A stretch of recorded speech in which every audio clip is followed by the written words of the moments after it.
return you now to your regularly scheduled program. When your camera is made by Kodak, you know it's good.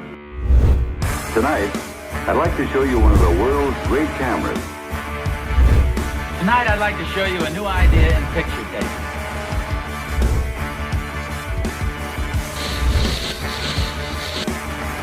Mr. Gorbachev, tear down this wall.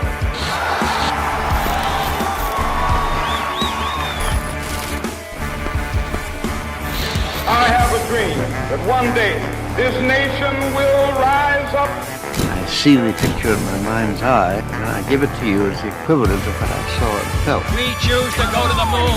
It's one small step for man, one giant leap for mankind. We will never forget that we are analog human beings. My job is to be authentic. We all love stories. We're born for them. Coming to you live from Stratobox Studios in Manila, Philippines.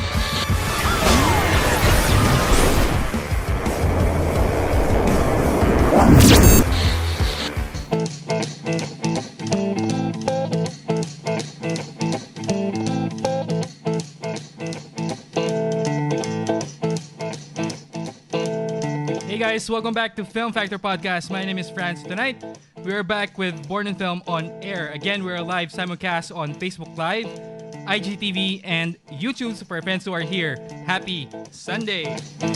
The hotline is now up. Don't forget to ring us on Viber at 639-408-8898 or just simply scan this QR code. We will be accepting questions and greetings for our guests later. Again, that's 639-408-8898. Also, we have a new feature tonight, which is the live polls where you can vote live on the podcast. Real time yan. You can see it above my screen. Again, the question for tonight is, do you think the surge in online content will diminish or grow bigger post-pandemic? All you need to do is scan this QR code and it will redirect you to our voting page. But before we begin, again, we would like to thank each of you for being a huge part of this passionate community. We now have 8,600 members across 101 countries. We are now only 1,400 away to our next goal, which is 10,000 members worldwide.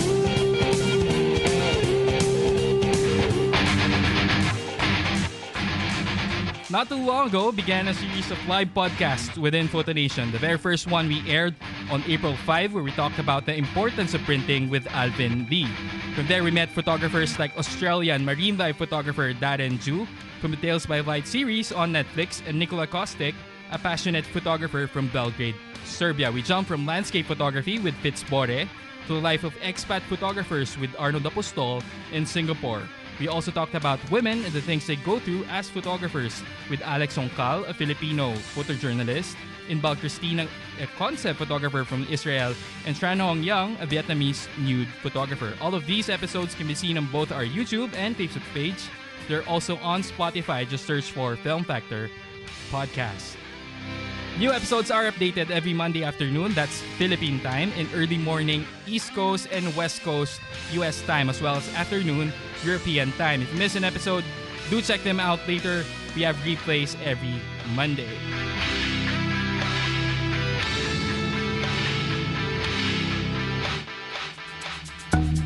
This quarantine, most of us have been binge-watching films on streaming platforms to pass our time. This includes Netflix, HBO Go, YouTube, and more.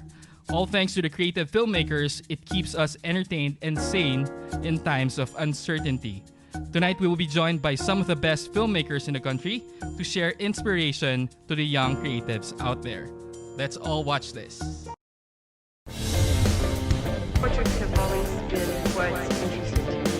I'm happy to greet this gathering of motion picture engineers. Part of photography is sharing, taking what you see and sharing it with others. Don't be afraid. Get out there, shoot some film. I think Photo Nation can be a catalyst. Photography is undeniable.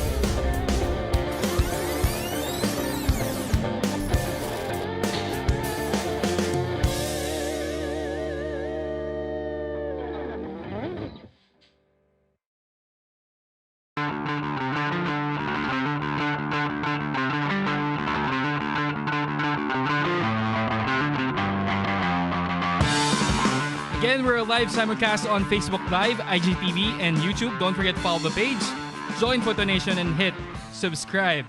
On the lineup tonight, we have JP Habac, the director of Gaya sa Pelikula, a web series, as well as I'm Drunk, I Love You, a 2017 indie film, together with Satti Ombao, a part-time faculty for film and television at the Colegio de San Juan de Letran.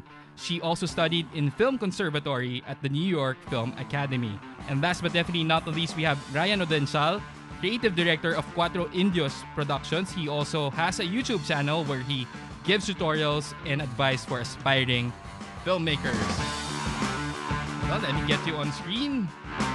And there we go. Good evening, everyone. Kamusta po? Kamusta po kayo? Again, we have Miss Satti. We have Ryan Audencial and Mr. JP, si Direct JP Habac. Good evening, everyone. Yeah, I think you're on. Yan. Can you hear me? Yan. Yeah. Yes. Hey, great. Yes. So yun, just to dive into it, please introduce yourself, what you do, and if you can describe filmmaking into one word, what would it be? Siguro maybe we can begin with Miss Satti. Go ahead, Satti. Hi, my name is Satti Ombao. I am an educator and at the same time I am a producer. How do I describe film in one word? Film for me is about perception. It's looking at someone's idea of something, whether it be a story, whether it be an idea, just the main idea. That is what filmmaking is to me. It's a constant shift of perspective. Wow, constant shift of perspective. And maybe you can hear from Ryan Audencial. Go, Ryan. Hello, I'm Ryan Audencial. I'm a creative director sa Cuatro Indios Productions. I'm also a segment producer and a floor director sa TV5 Sports, primarily PBA and other international sporting events dito sa Pilipinas and of course abroad. For me, filmmaking in one word, siguro passion. No? Parang I don't know. Tinanong mo ba to kagabi sa briefing natin? Nagulat ako. But yeah, passion. it's for me it's passion, no? Kasi passion is something that you really love doing, 'di ba? So I love filming or filmmaking, and so that's it. And Direct JP, go ahead. Yeah. Hello, good evening. I am JP Habac. I'm a freelance director and writer. Kung i-describe ko ang filmmaking in one word, expensive. Expensive. Para lahat tayo in agreement. Go ahead. Kasi nasabi na ni Satti tsaka ni Ryan. Doon na lang ako sa practical muna. Expensive. Tama. Yun. And then, ito, yung sunod natin na question. In each of your fields, yun nga, si Satti is into education, si Ryan is into creative content, and then si Direct JP is into making films. In each of your fields, what is the state of filmmaking and how badly has this pandemic affected it? Maybe we can begin naman with Direct JP. Go ahead. Yung state ngayon ng filmmaking, well, yung industry talaga, ang film industry, ang isa sa pinakamalaking naapektuhan ng pandemic.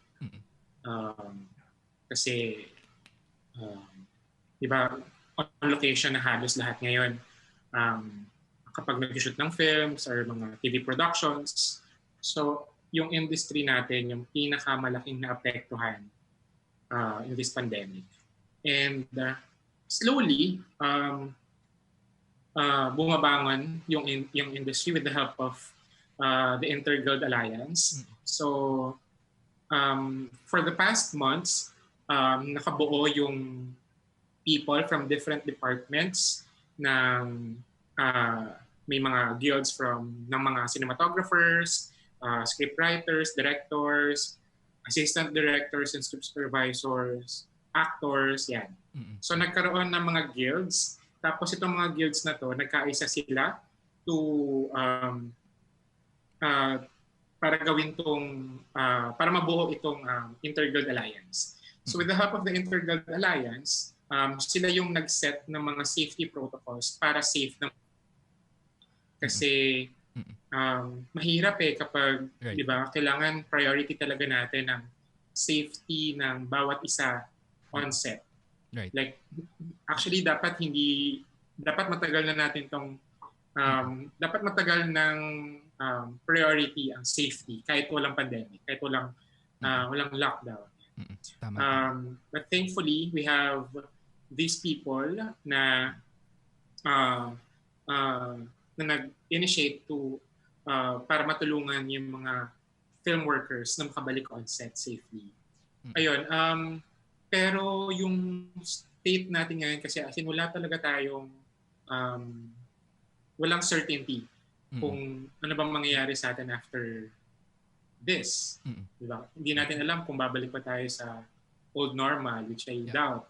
No? Kasi hindi tayo yung other progressive countries na may progressive na officials para tulungan tayo with in this pandemic. So, ayun, hindi ako personally hindi ko pa sure kung ano mangyayari sa atin after, ano mangyayari sa industry after this. Well, may mga teams na, may mga studios na, may mga production houses na nagsisimula ng gumawa ulit ng mga films, ng mga TV series. Pero syempre, limitado pa rin yung pinupuntahan na platform kasi wala pa tayong sinihan ngayon. Right. Dahil hindi pa nga safe bumalik. No? So, ayun, ang pinaka-safe na platform para maipalabas yung mga contents natin ay online talaga. So, with the platforms like Netflix, YouTube, etc. So, yeah. Very well said from Direct JP. Ikaw naman, Direct Ryan, go ahead. For me, there are two sides kasi. I am a content creator and I'm also in media, nasa TV din ako. Right. But if I'm going to talk about dun sa mas dapat kong dahil nga yun ang pagpapakilala sa akin dito. I am a content creator, so ang feeling ko ang state ng filmmaking sa content creation, ngayon naglabasan yung mga aspiring filmmakers, no? Kasi of course, ang ano natin, ang mga tao ngayon sa ganitong estado ay napunta lahat ang attention sa social media, no? Right. And alam naman natin yung power ng social media, napakalakas. So siguro nakapanood sila ng someone or mga videos na makakapag turo sa kanila ng mga new skills, no? Rather than studying academics. Yeah, wala kasing school na free siya at for a time, but yun nga, nakapanood sila ng videos na, uy, cool to, may mga transitions, may mga kung ano-anong color grading and stuff, no? I can say na medyo tumaas yung kahiligan ng mga, I'm talking about mga online content, mga bata dito, mga aspiring, no? Nagkaroon sila ng mas nahilig sila, no, sa filmmaking, mas naging hungry sila for knowledge, for skills. And hindi ko naman sinasabi na umangat yung estado ng filmmaking pagdating sa content creation, pero I can say na para sa sarili ko na ginamit ko itong pandemic na to para sabayan yung trend nga na lahat ng tao nasa social media. So itong si Ryan Audencial, sige, magtuturo ako ng filmmaking while wala pa silang school. Siguro they can do this muna for quite some time, and then siguro ang masasabi ko sa state ng filmmaking sa content creation, medyo dumami, no, yung mga nagsimulang maging content creators. And if you are a content creator, for me, you're also a filmmaker kasi you're dealing with videos, no? You're dealing with these kinds of stuff, no? So that for me is the current state of filmmaking. Very well said from Ryan. Let's now move on to Miss Satti. Hold on, let me just spin you into screen. Wait. Go ahead, Ma'am Satti. So for the current state of filmmaking for education is actually very exciting. Even during the start of the pandemic, you've already seen the different international film festivals catering to young filmmakers. They were actually giving free workshops, free seminars all over the world. that was very good, but ang mahirap na part doon for the students is to actually be in action in doing it. We know that filmmaking is not just about the theories, it's actually doing it and actually learning by doing it. So I think I would agree with what Ryan said earlier, that there are a lot of students and a lot of younger people who are interested. But the challenge that they have is to constantly create, constantly fail by themselves, because we as educators can't be there all the time for them. And they all have different constraints. It's not the same as going to film school that you're all in the same boat or with a certain group that you have, but it's really learn by doing by yourself. So what we can do as educators is just there to support.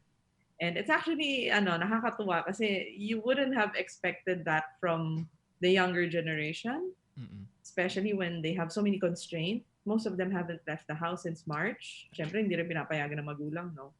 Pero that is our current state. But I truly believe that this current state can evolve a different type of storytelling, which we will be discussing later, I think. Awesome. And then, in terms of, since we're discussing about filmmaking, kung kayo, you'll be involved in creating a film about this pandemic, ano yung nakikita nyo na gusto nyo mag-focus on? So, I think we can, punta naman tayo muna kay Ryan.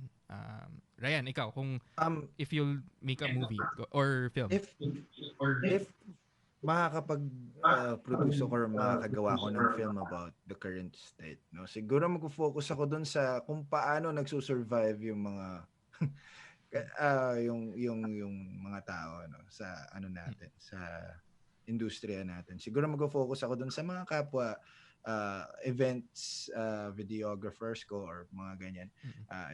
Ipapakita ko kung paano nila binenta yung mga gamit nila.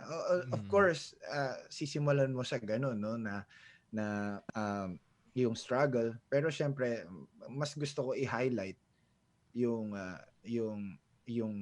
pag-angat, no, yung kung paano nila nalagpasan, although hindi pa naman tapos ito, no, kung paano lang sila nakapag-cope up after ilang months, no? Siguro doon. Pero yun nga, it might sound na medyo depressing na ganyan, pero mas i-highlight ko siguro yung positive, yung gano'n. Great. Yan, ganda nung idea ni Ryan. So, maybe we can also ask Direct JP. Ikaw, Direct, what do you see or foresee na pwede mong gawin? Ayan. Ako, I'm interested in stories ng mga love stories na nabuo during pandemic. Wow. Yung mga nabuo or nawasak, ganyan. Mga nag-break during pandemic, yan. I think interesting story siya. Kasi, di ba kasi itong pandemic, it caused a lot of uncertainty in everyone.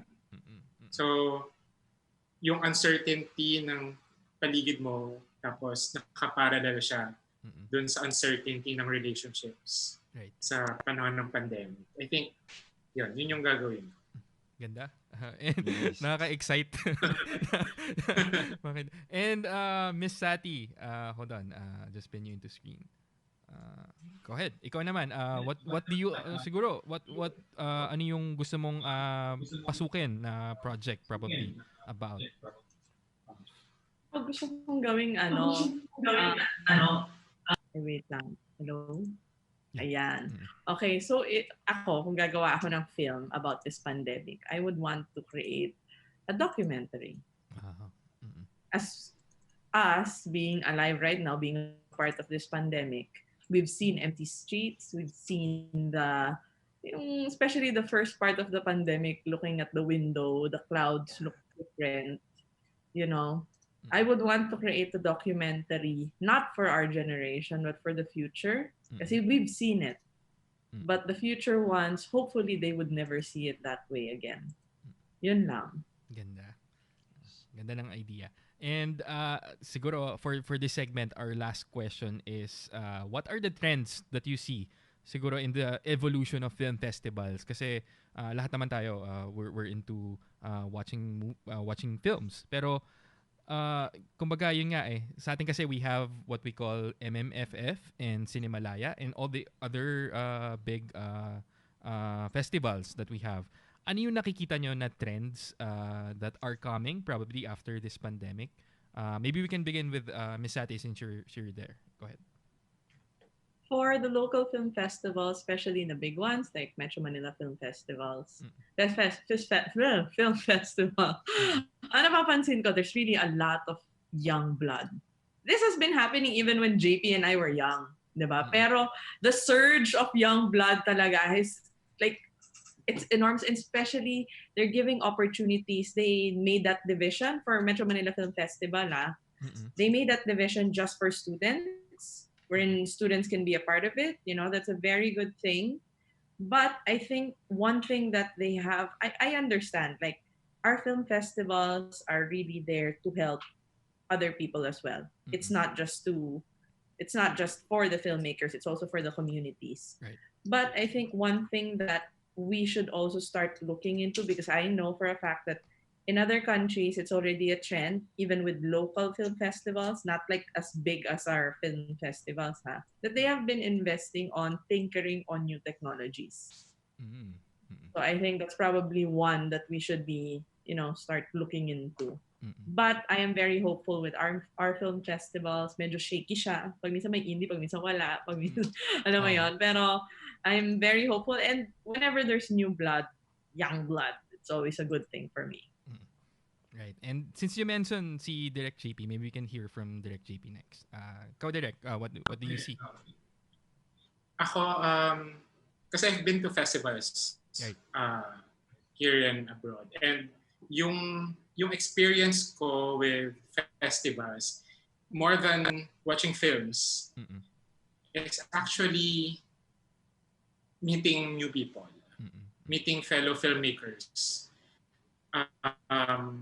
Kasi yung industry natin, it works on networks, collaborations.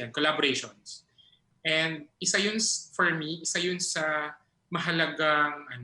pinaka-importante na nakakontribute ng film festival sa career ng isang filmmaker, ng isang young filmmaker.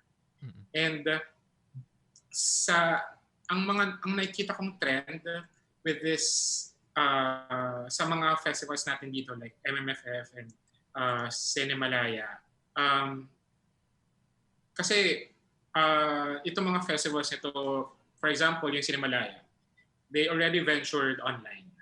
And ayun, ang kulang lang dun sa experience was, yung meeting fellow filmmakers, meeting the staff and crew, yan. Alam mo yung makakwentuhan mo sila na paano ginawa yung pelikula, alam mo yun? Yun yung kulang kapag online yung festival. But I think habang tumatagal naman, I think makakahanap yung mga film practitioners natin, yung mga workers natin sa film festivals. Makakahanap sila ng way para, alam mo yun, makahanap ng way para maramdaman pa rin natin yung same experience ng pag-attend ng mga film festivals. Okay, very well said from Direct JP. Maybe you can hear from Direct Ryan. Hold on. Let me just... sabi ni Miss Satti kanina, more on the young bloods. Siguro, hindi man ako young, pero young blood ako pagdating sa mga festivals. No? I'll be totally honest. Hindi pa ako nakapunta or, I mean, hindi pa ako na-involved dyan. No? Pero I'm just a casual viewer or audience. No? I'm trying to be honest here. No? Hindi rin ako masyadong nakasubaybay. Although I love to watch movies and films, ang nakikita ko lang siguro na trend sa ating festivals, yung mga alam naman natin Cinemalaya is independent, no? Ang MMFF is mainstream. Correct me if I'm wrong, no? Nakikita kong trend ngayon is we are slowly siguro ako lang to, no?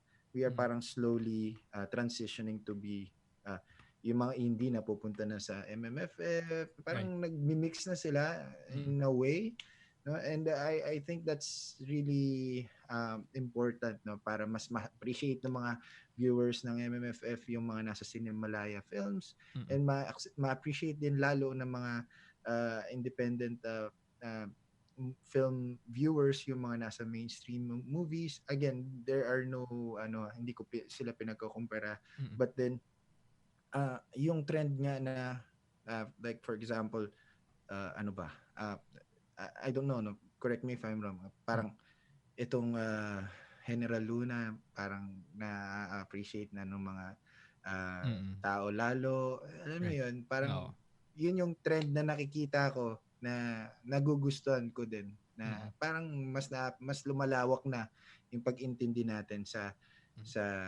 mundo ng pelikula, no? And hopefully sana after nito lalo nating mas ma-appreciate pa yan, regardless kung Cinemalaya man yan or MMFF. We are one filmmaking community. Parang ganon. Very well said from Direk Ryan. Ayan. So on that note, we'd like to thank everyone. Wait lang ha. Let me pull you all on the screen. We'd like to thank everyone for your wonderful insights. And also for our viewers, don't forget you may call us later at 639-21408-8898 sa Viber yan. Tapos please stay with us as we interview our guests one by one after this. We are a proud generation of visual storytellers, young and old alike, across all gender, beyond ethnicity, thriving in an online community. Built in the Philippines for the world.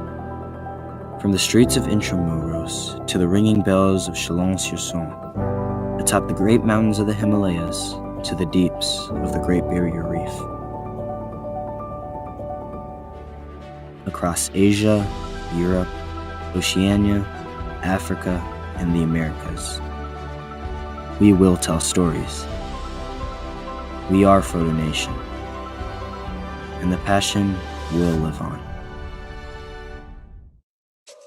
One of the things that makes anything more enjoyable is being able to share it and being part of a community. And quite frankly, what I get from Photo Nation is the fact that it's so non-judgmental. They're so accepting of people, and I like that about Photo Nation, that people are willing to do that. Photo Nation is hindi lang siya Filipino-based international group. Ano siya, one big happy family talaga siya. Photo Nation is just one huge family. I think probably the thing I like the most about Photo Nation is the fact that it's a supportive community, not there to score points. Photo Nation, a platform that has no bashing. It's you ask for help, you get help. The best part about Photo Nation is that everyone gets a chance to showcase their stuff. And if you ask, how did you get that? Can you teach me? The people respond and you're like, yeah, I'm actually learning things here. We all started as a beginner, whether it's your self-taught or you learn from masters or you learn from YouTube. We should be humble enough to know and to accept that people who are willing to learn, we have to appreciate that because it's actually promoting the hobby or the passion that we love, which is photography. Malaki talaga yung impact sa pag-i-improve ko as a photographer kasi hindi lang basics yung tinuturo, parang yung advanced stuff na. I'm always welcome na idea na magkaroon ng isang community ang mga photographer. Yung imbis na magbangayan, nagtutulungan.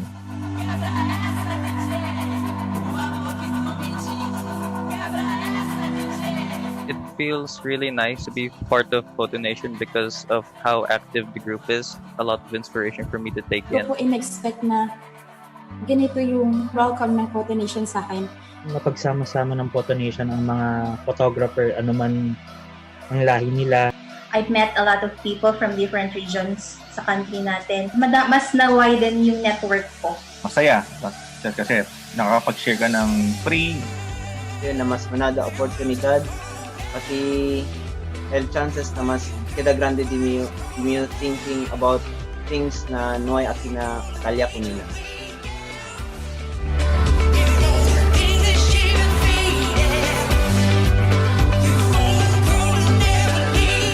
Feel like I'm with a family that supports what I love and what I am passionate about. Mararamdaman mo na may value yung gawa mo and mas nakikita mo na there is an opportunity for you to grow in this industry. I joined Facebook a year ago, and you are the first group I joined. It's one big international family. It's great to be part of Photo Nation International.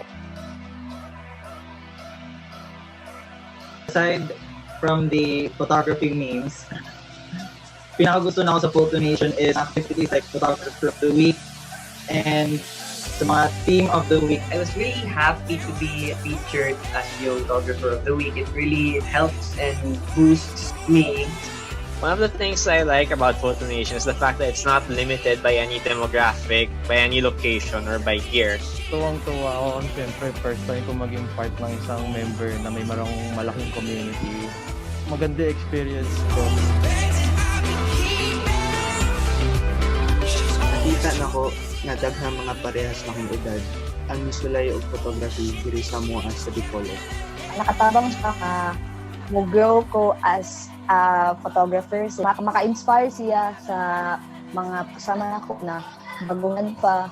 Pag-join ako aning Photo Nation kay at first kay nakulbaan ko ato kay international siya. Pag-ayat ko ken to Photo Nation ken dagiti na dumaduma nga aktibidades kay Domingo kas kuma dagiti pasalit nga paka-recognizean dagiti kas kanyak nga agdadamo si fotografiya. Người ta thường hay nói rằng là khi mà bạn muốn đi thật là nhanh thì bạn đi một mình, nhưng mà khi mà bạn muốn đi xa thì bạn sẽ đi cùng với cả những người khác. Thành ra là khi mà tham gia vào những cái group chơi ảnh như là Photo Nation thì nó giúp mình là sẽ nhìn được thấy rất là nhiều những bức ảnh đẹp, và qua đó thì và cũng người ta cũng nhiều là photographer giỏi, thế thành ra là qua đó mình cũng được truyền cảm hứng hơn. Aso pa na ako nung mag-join tara community. Uning mana kung bakal inspiration. Yung first impression ko sa Photo Nation, walang toxic sa group. Parang dito sa Photo Nation nakaka-proud kasi parang nabibigyan ng voice yung mga Pilipino. I think Photo Nation is there. It's kind of feel like home. Alam mong this group will help you grow. Sobrang ganda ng podcast quality. Yun yung magagawa ng Pinoy. So nakaka-proud din.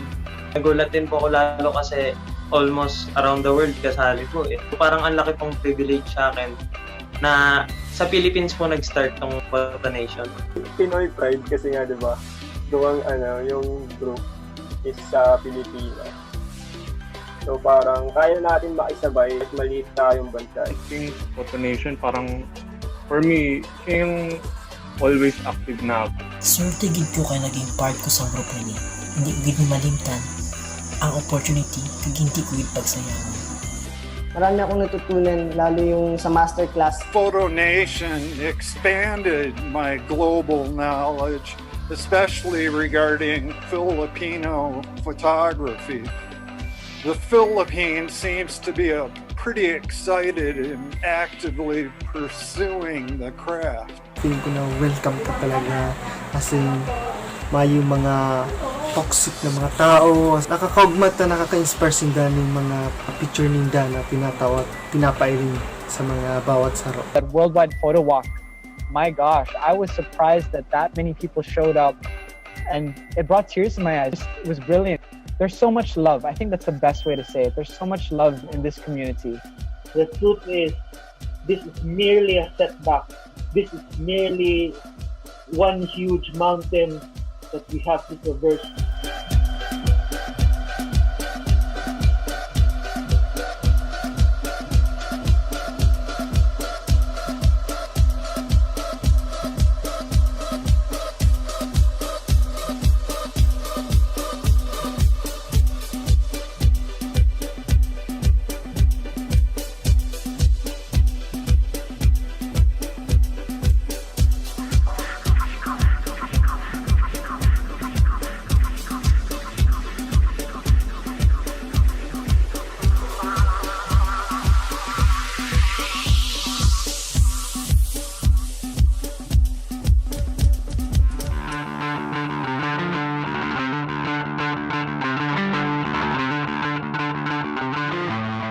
Hi guys, welcome back to Film Factor Podcast.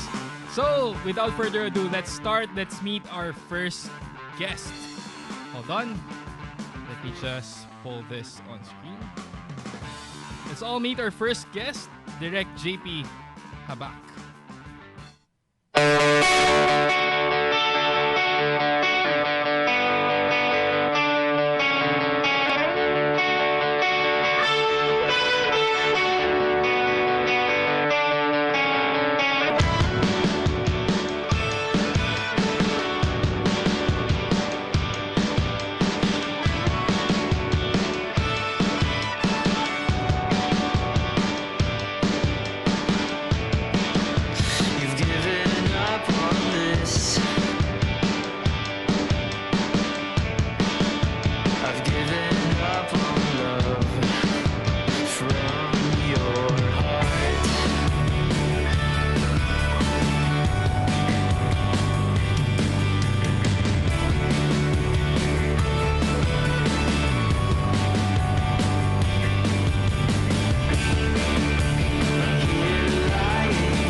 JP Habac is the director of Gaya sa Pelikula, a web series, as well as I'm Drunk, I Love You, a 2017 indie film, and lots of other projects. He started working in the industry in 2009 as a production assistant and a script supervisor. JP says that filmmaking creates our existence and transforms the way we see the world. JP pursued filmmaking because he wants to make a small difference by telling stories that inspire, memorable, and shared. Hold on. And spotlight. And without further ado, Direct JB, welcome back to the podcast. Hello. Yan. So, Direct, what got you into films, and how do your films relate to your own stories in life? Okay. What got me into film? Actually, originally I was a BS Biology major. Kasi magdo-doctor dapat ako. So, BS Bio ako sa UP Baguio noon, 2004. Yeah. Yan, BS Bio ko noon. And then, nag-transfer ako ng Diliman. Tapos, medyo na-late ako sa enrollment noon. So, nagpadpad ako ng BS Geography naman. So, medyo makalat yung buhay ko nung college. Tapos, may sinalihan ako na film org nung nasa Diliman na ako. Yung UP Cinema. And then, actually, hindi ko alam na hindi ko alam na as in, course pala ang paggawa ng pelikula sa Diliman. As in, wala akong idea. So, may classmate ako noon sa geography na nirecruit ako na sumali doon sa film org. Tapos, so yun, nakasama sa film org, na-engganyo sa paggawa ng mga student films. And then, nakapanood ako ng thesis defense ng UP Film. Tapos, ayun, nakakatawa kasi parang every time matapos may palabas yung pelikula nila, tatayo sila dun sa stage, tapos sasabihin nila yung pangalan nila. Parang, for example, ako po si JP Habac, at itong aking pelikula. Tapos sabi ko, shit, gusto ko rin nun. Gusto ko rin ng ganong experience. So after ASEM, nag-shift ako to film. And then, ayun, tuloy-tuloy na yun. Luckily, hindi na ako lumipat ng iba pang course after 3 courses. Ayun. Tapos, ayun, doon ako nagsimula na talaga sa pelikula. Ganda. And then yung second question, how do my films relate to my own stories in life? Yeah. Okay. Yung mentor ko, yung isa sa mga lecturers namin sa UPFI, sabi sa amin na, kasi ano yun thesis na namin noon. So personally, nahirapan akong maghanap ng, makaisip ng kwento.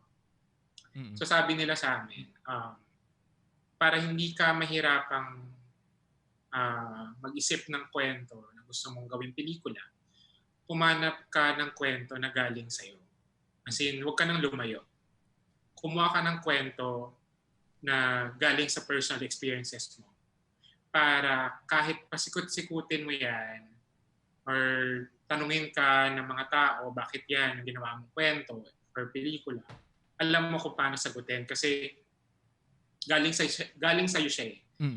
It's a personal experience at hindi may invalidate ng ibang tao kasi experience mo siya. Right. So, kapag ako gumagawa ako ng mga pelikula,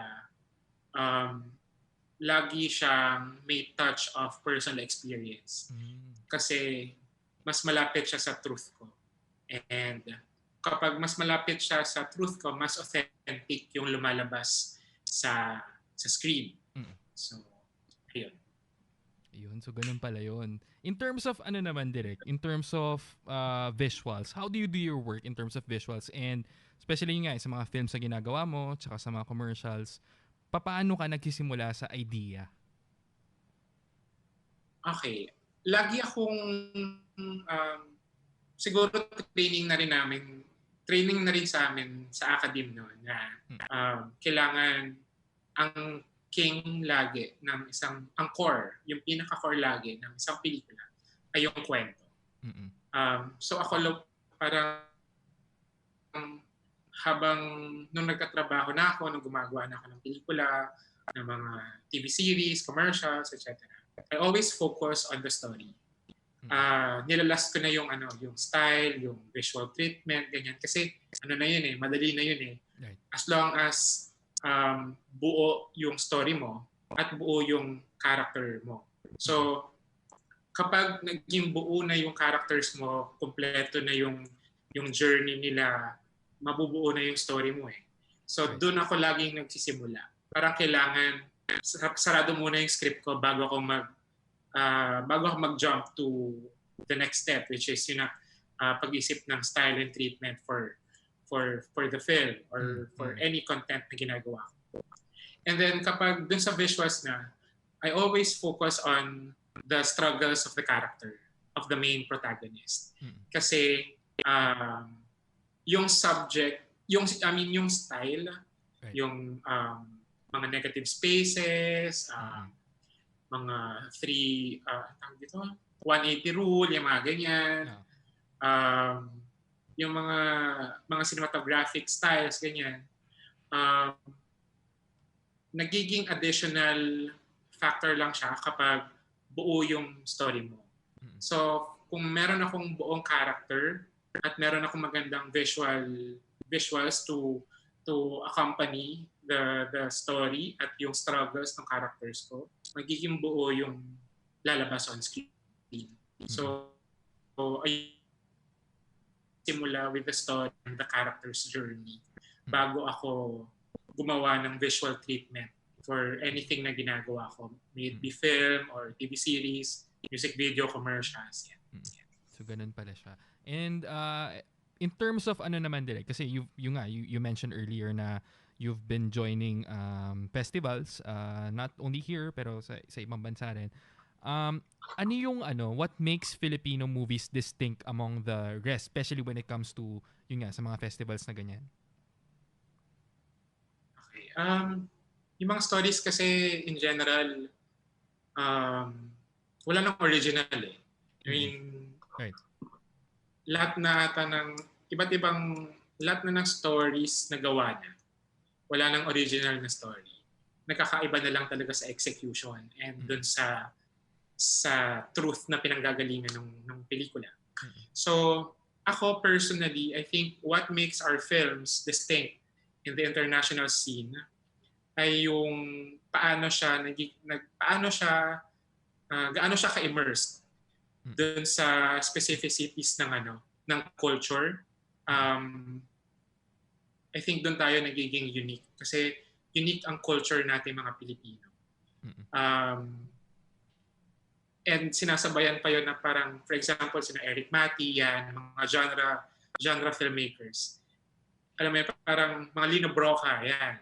Alam mo yun, parang they smuggle their statements in the paradigms of genre storytelling. Yeah. So kung meron silang story na as in kinuha sa pinakamalalim na culture ng Pinoy, tapos sinabay mo siya with genre films, doon, I think isa yun sa mga nagiging dahilan kung bakit naging distinct ang mga pelikula natin in the international scene.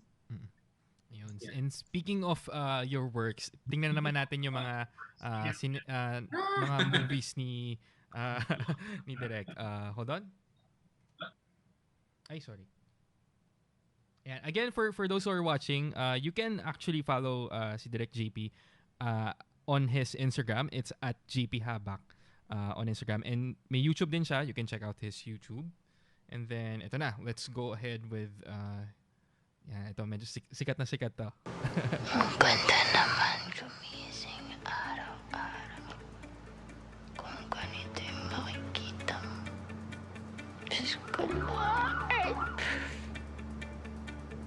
7 years. 7 years. 7 years. Wala kang pahinga? Gusto mo pa atang i-delay?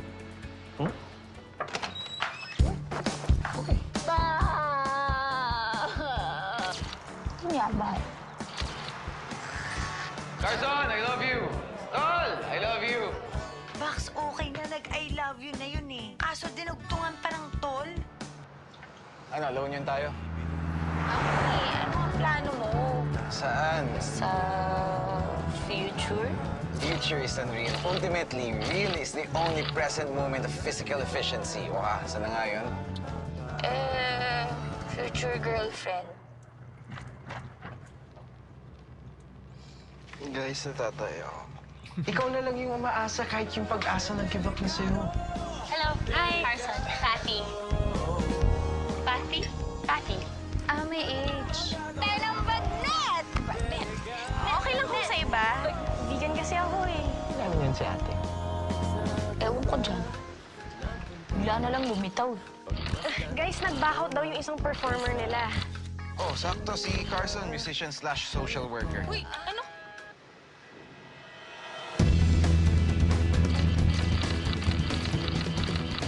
Hirap lang talagang hindi ng taong minahal mo ng sobra. Alam mo yung walang-wala ka na, pero pag nandyan siya, parang... Yeah, medyo mahaba. We'll just skip it through. Direk, maybe you can talk about this. Hold on, let me just pull you back on screen. There. So go ahead, Direk. What do you love about this film? Okay, so yung I'm Drunk, I Love You, it's my first feature film. I shot it in 2016, tapos we released it commercially February of 2017. Parang ano namin siya, anti-Valentine offering. Kasi hindi siya yung hindi siya yung usual rom-com film na napapanood natin every Valentine's. So ayun, first feature film ko yung I'm Drunk, I Love You. Sinimulan ko siyang i-develop noong 2013. Yun. Nagsimula siya with a title. Dun sa I'm Drunk, I Love You. So, nabuo yung I'm Drunk, I Love You yung title ng I'm Drunk, I Love You. Nabuo siya sa isang inuman with friends sa, saan nga to? Yung sa may Kamuning 77. Yun. Yun, so nag-iinuman kami doon, tapos may isa akong friend na sobrang nalasing.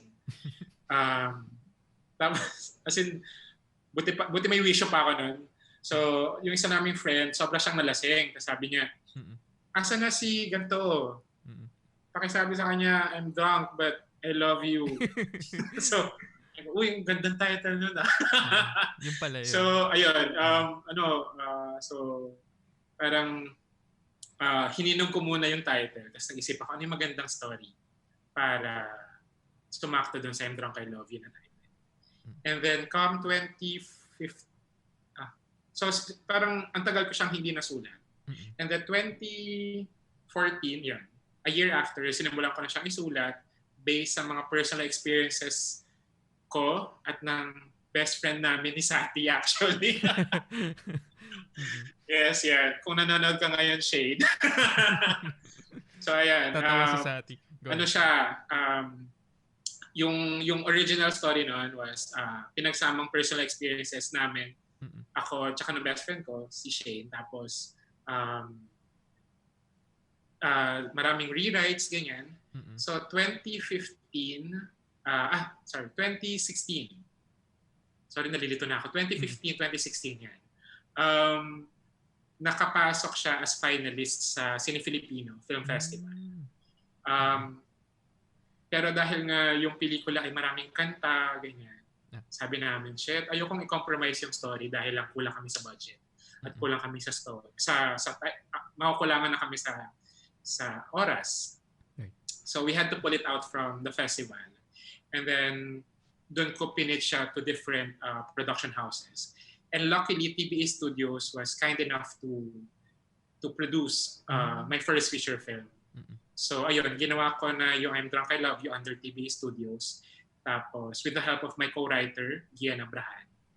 Ayun, tapos, as in, masayang experience yung I'm Drunk, I Love You kasi sobrang close niya sa puso ko kasi first feature film ko siya. And marami akong pinagdaanan para magawa lang yung I'm Drunk, I Love You. Like, I had to face a lot of rejections. Madami. Marami mga issues with friends. Yan. Kasi grabe yung journey para lang magawa yung pelikula. And I'm really happy na yung I'm Drunk, I Love You nag-jumpstart ng career ko in directing. Ayun. So, yun yung kwento ng I'm Drunk, I Love You. And we'd like to congratulate you kasi, di ba, live siya. They can actually watch it now, yung full film sa YouTube. Maybe you can invite them also. Yes. So, yung I'm Drunk, I Love You is now free for streaming on YouTube sa page ng TBA Studios. Yan. Libre yan.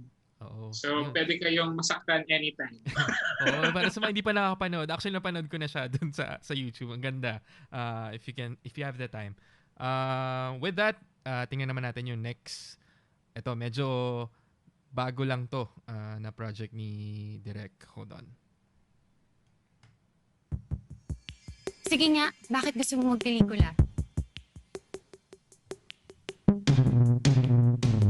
Gusto mo kwento. Hi, I'm Carl Frederick Almacen. I just moved into my uncle's apartment. Hi, neighbor. Hindi ako magnanakaw. I'm just hiding from my sister. Gusto ko mag-shift sa film. Gusto ko magtrabaho sa pelikula. Turuan mo ko. Deal. Kamusta kayo? Pinasasakit niya ulo mo, no? Sobra! Pinapatambay yung mga hugasin sa lababo, hindi nagsasaing. Tapos kung makasara akala mo, regalo ng Diyos sa katauhan. Pero bumabawi naman siya, ate. Ikaw, Carl, magugustuhan mo to, si Vlad? Alam mo, ikaw, kakambating lang natin. Bakit hindi?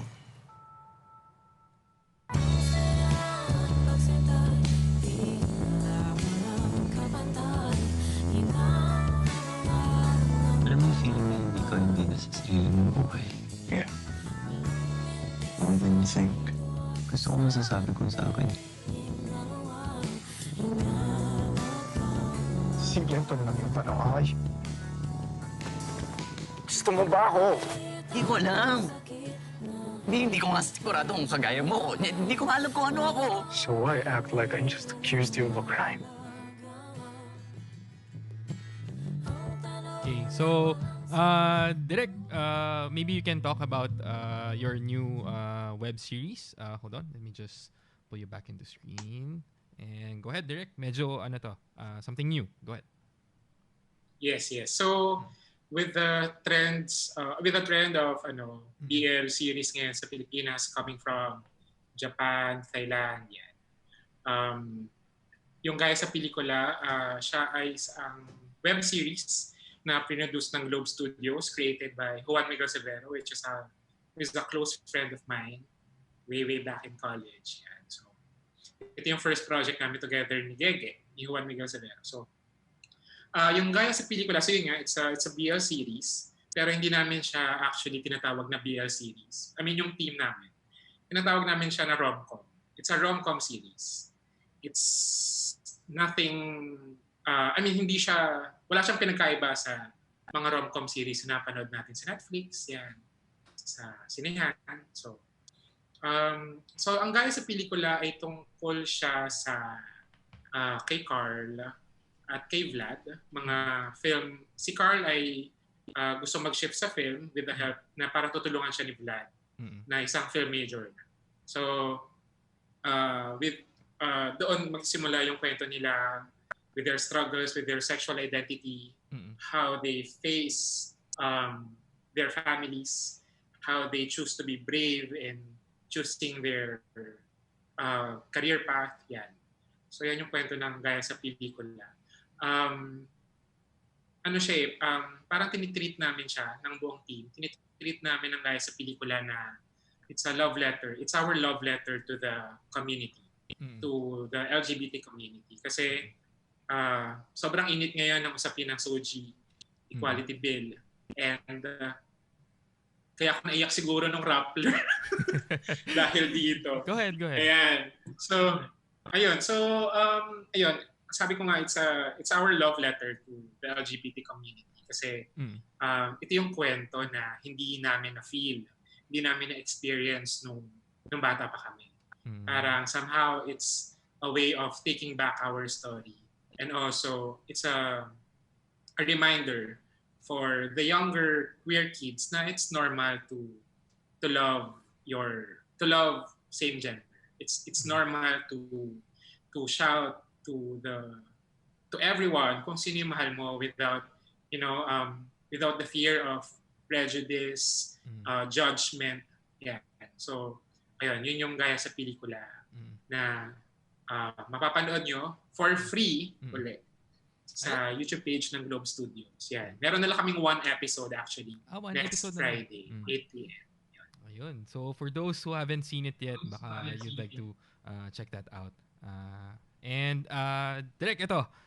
We have one last video from you. Ito yung project mo with Jollibee. Maganda din siya. Napanood ko na siya. Isa sa mga nagustuhan ko na video. Go ahead. Ayan. Ito. I-play ko lang.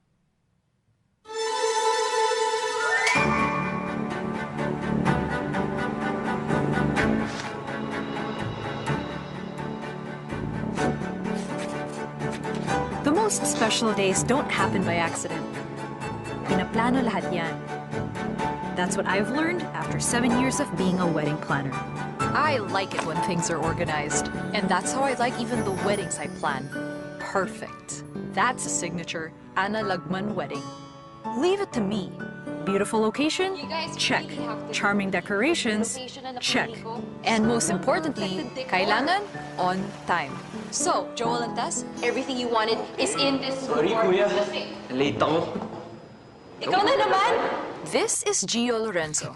Paano ko siya nakilala? Well, siya lang naman ang consistent headache in the weddings that I have handled.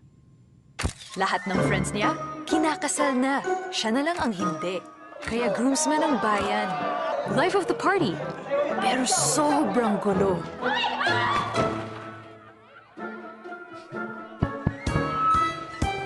Smooth talker. Pero not a good listener. Pero hindi ako doon nagtatapos. Guys, ito yung pinaka-importante. Last story namin. Hindi, okay lang. Alala mo yun? Sinusundan niya yung pinaka-maganda. Crowd favorite. Pero lagi namang late. San si Gio? Hindi, late ulit. No, this time I really don't know. You're late. So yeah, medyo full full episode. Maybe we can ask si Direk habang tayo. Hold on. Let me just pull him back. Go ahead, Direk. What can you say about this project? Ayan. Itong Jollibee short film siya actually kasi 8 minutes. Ito yung first project ko sa commercial.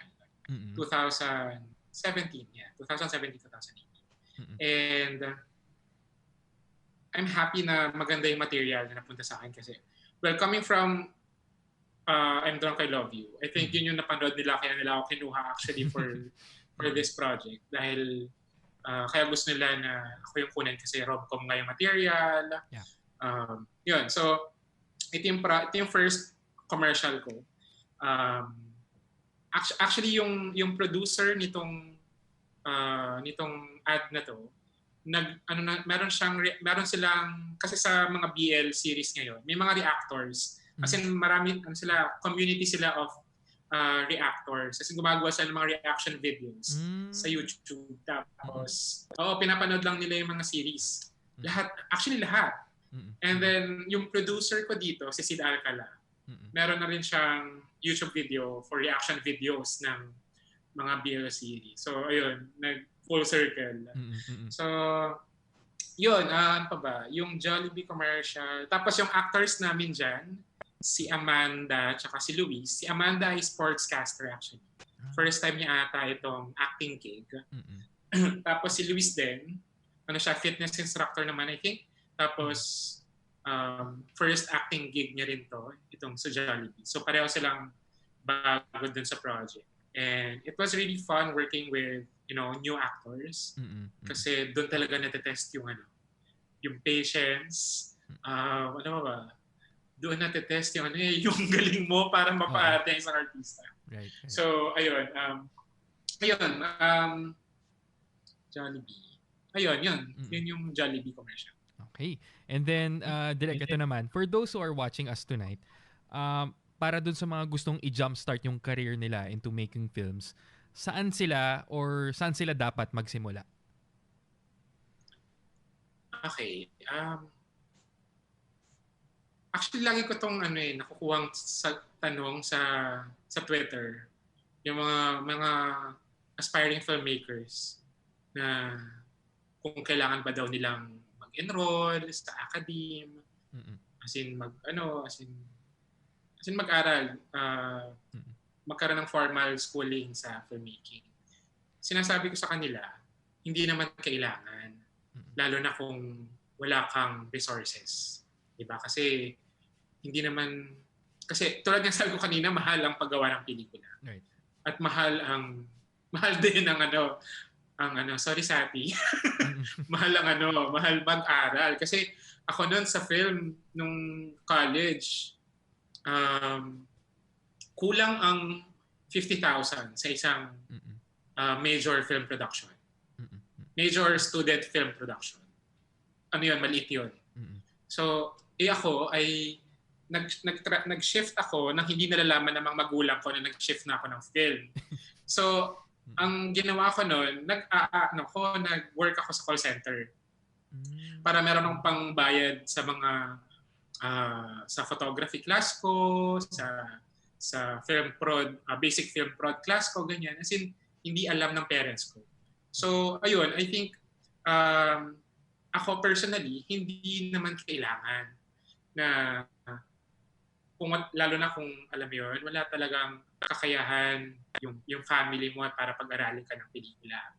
Ang pinakamahalaga siguro for me, kung gustong makapasok sa filmmaking industry, sa industry ay siguro start watching Filipino films. Start with it. Kasi lalo na ngayon, yung generation ngayon, nakakasad actually kasi hindi nila kilala si Nalino Broca, alam mo yun, national artist natin to sa pelikula. And if you want to be part of the industry, you have to know your history, di ba? I mean, kaya tayo nandito ngayon, kaya tayo freely nakakagawa ng pelikula ay dahil sa mga taong to. So, we have to know these people for us to move forward. So yun, start watching Filipino films. Doon kayo magsimula. And then, ano pa ba? Pag nakapasok na kayo at nagsusulat na kayo, turn off your inner critic. As in, isa yan sa pinaka malakas na kaaway ng mga filmmakers, ng mga storytellers, yung inner demon. Kapag naka-on yan, hindi kayo maka-move forward sa mga ginagawa ninyo. Lalo na sa pagsusulat. So always turn off your inner critic kapag nagsusulat kayo or ano yun, basta any content na ginagawa nyo, always turn off your inner critic. Kapag naka-on yan, laging sasabihin sa inyo na hindi ka magaling, hindi ka sapat, hindi ka dapat nandyan sa industriya na yan. So kailangan off nyo yan. Kasi kung nakapasok kayo sa industry, meaning deserve nyo yan at in-earn nyo yan, yung spot na yan.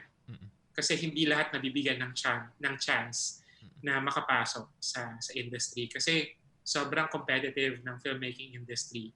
Kasi kahit ako graduate ako 2009, nakagawa ako ng first feature film ko ng 2017.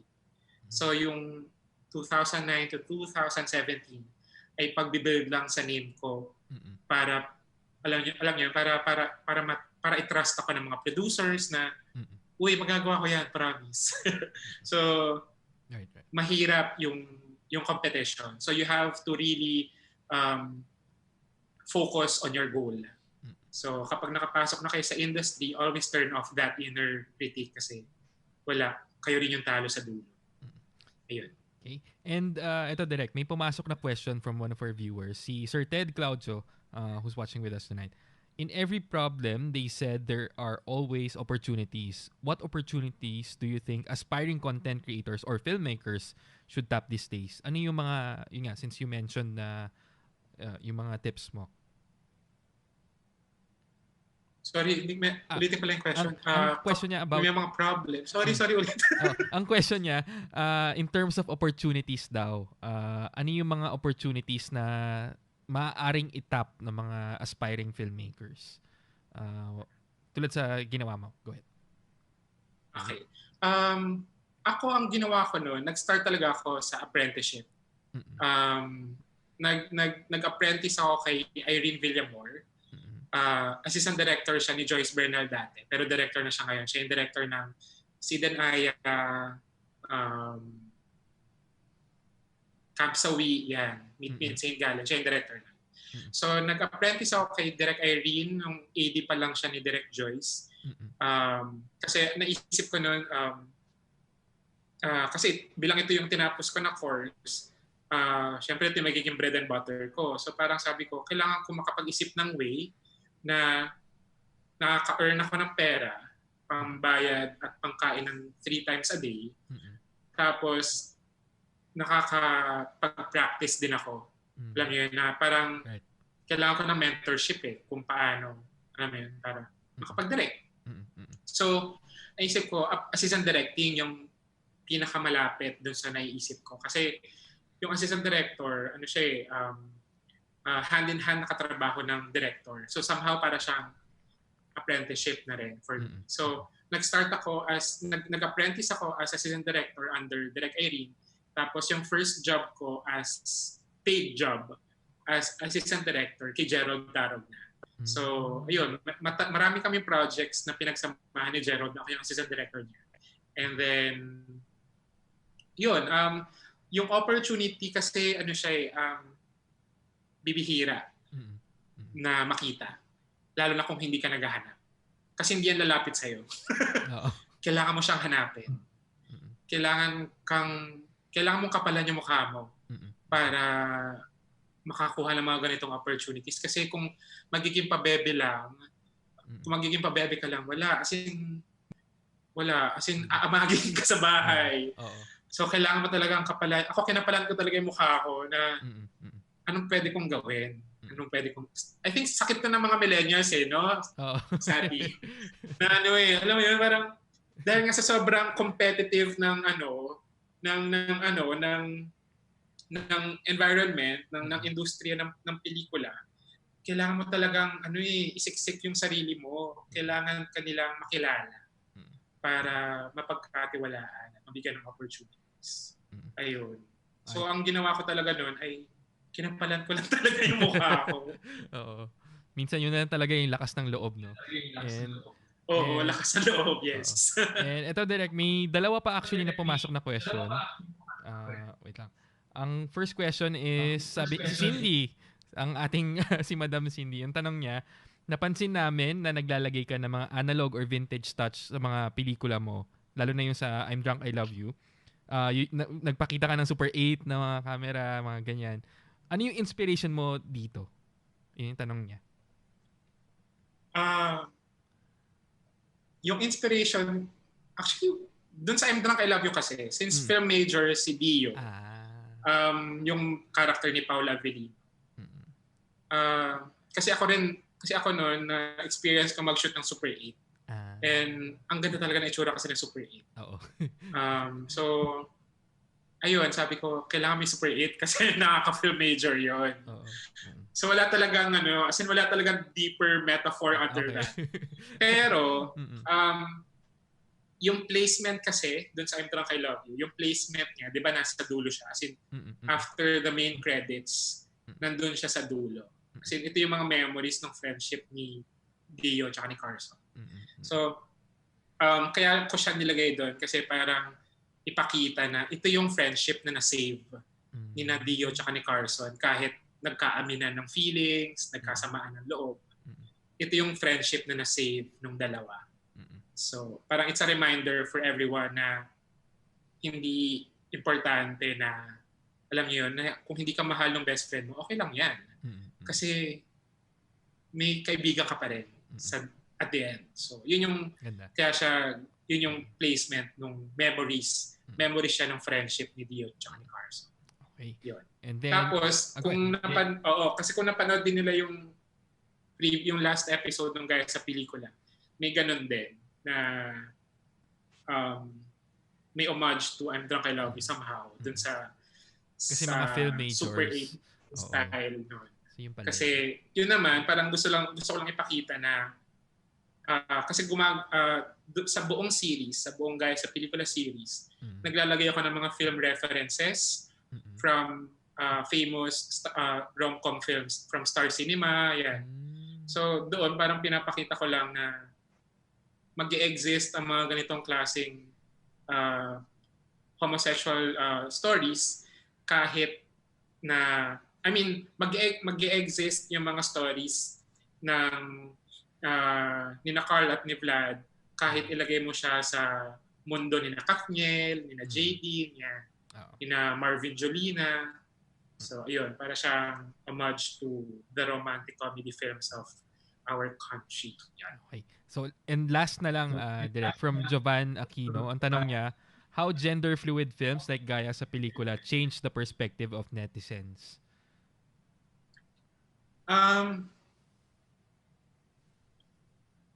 Ayoko magbuhat ng bangko. Sige lang. Pero, go ahead. Natutuwa ako sa reception ng mga nakakapanood ng Gaya sa Pelikula. Kasi kahit ako, parang yung journey ng mga nakapanood, ng mga nakakapanood, sumasabay din sa journey ko bilang director ng series. Kasi tulad nga sabi ko kanina, somehow it's a way of taking back our story. Na ako as a queer storyteller na never kong na-experience mga ganitong never ako nakapanood ng mga ganitong klaseng content sa sinihan, sa TV. And finally, merong ganitong klaseng representation ng LGBT sa mainstream media. And I'm happy na people are actually tinatanggap siya fully. Nakakatuwa yung reception kasi may kilig. Pero kasi more than the kilig, kailangan meron tayong binubuksan na mga ideas sa mga nakakapanood. Yun. Okay.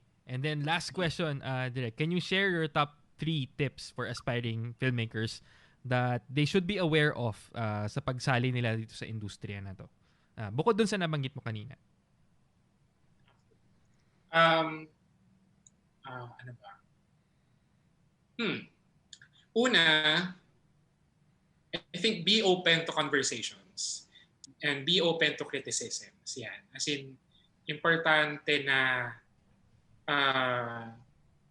kapag nakapagpalabas ka na ng pelikula, TV series, etc. Kapag nakapagpalabas ka na ng mga ito, kailangan open ka for a lot of conversations and criticisms kasi hindi lahat ng tao magugustuhan yung gawa mo. And you have to be open with kahit negative comments pa yan kasi yung mga yan yung tutulong sa'yo para mag-grow as an artist. Second, be ready for burnouts. As in, I've experienced a lot of burnouts. As in, na-experience ako ng lahat ng pagod sa paggawa ng pelikula. As in, physically, emotionally, spiritually, as in, nakakapagod siya. As in, nakaka-burnout ang paggawa ng pelikula or pag-reach sa dreams mo sa paggawa ng pelikula. You have to be ready sa ganong moments. Pero kailangan pero okay lang yun eh. 'Di ba? Kailangan gustuhin mo ang isang bagay kahit nakakapagod na siya. So, yun. And lastly, ko na lang yung kanina dun sa opening kanina na always tell stories that are memorable, shared, and inspire action. And always ask yourself how you can help the communities you serve and what you can do to make a change. Yun. Yun yung pinaka-importanting tip siguro. Especially for Filipino filmmakers. Kasi lalo na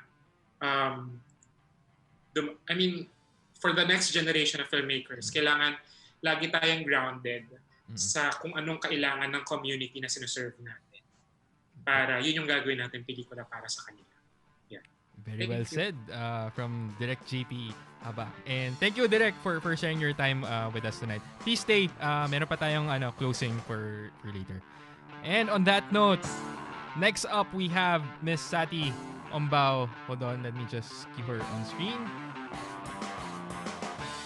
Yan. A part-time faculty of film and television at the Colegio de San Juan de Letran, she also studied in Film Conservatory at the New York Film Academy. She currently works as a producer for a New York-based data transfer company for film and television. Satti loved watching films as a kid and has been sharing her love for it since.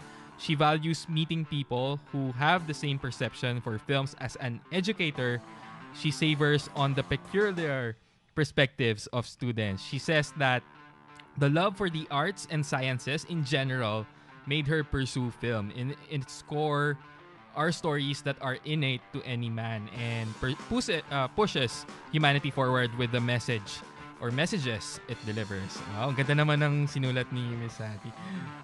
Sats, good evening. Hi, good evening. I just want to share, ang dami kong feelings just watching JP's film. Yung mga clips just now. Ang dami kong feelings. Ano yung mga tinatago mong feelings? Parang bigla lumabas lahat ngayon. So, okay. Ayun, welcome back. Welcome back, Miss Satti. As an educator, I'll jump into the question. As an educator, what do you love most about what you do? And how does it feel when your students are able to penetrate the industry? One thing that I always tell my co-faculties, and especially other practitioners that I invite, my old boss calls me budol-budol, that I invite to teach. Ayan, ini-invite ko din yan si JP. The interesting thing about being an educator is it's pretty cool to actually meet your future practitioners at their very young age, very raw age. And just like what you told in my introduction, I really love the perspective of the younger generation. It's very different. I'll just share a little bit. So this week, we actually talked about German Expressionism. Wow. And I was surprised with their explanations when they watched Nosferatu, the Cabinet of Dr. Caligari, which is completely different from the presentation that I made.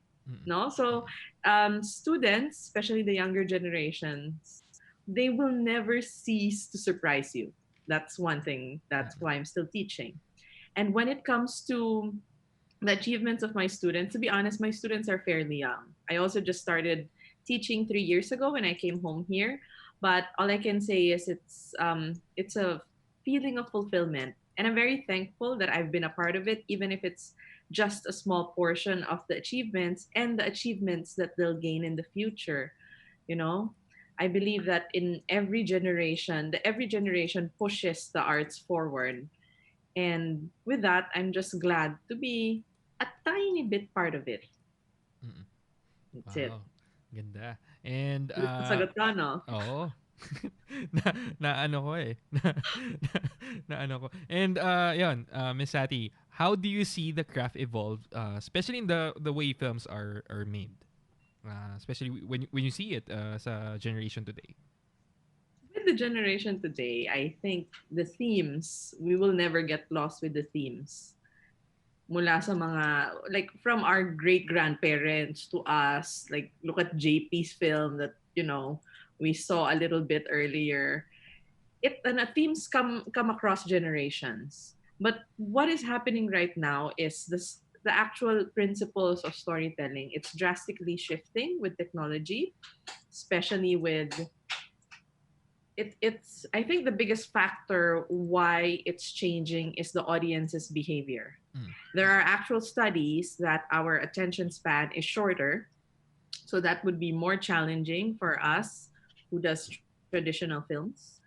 And with the shift of technology, we have AR, VR, and then holograms. I know that it's already up in the air. Yeah. We are aware that there are such technologies pushing forward, and that will drastically change all the principles that we studied on how to do a film, because it breaks the fourth wall. Right. The audience will not be sitting in a theater or sitting in front of their computer, but they'll be in the story. So it's going to be an interactive storytelling. I think that will drastically change a lot of things.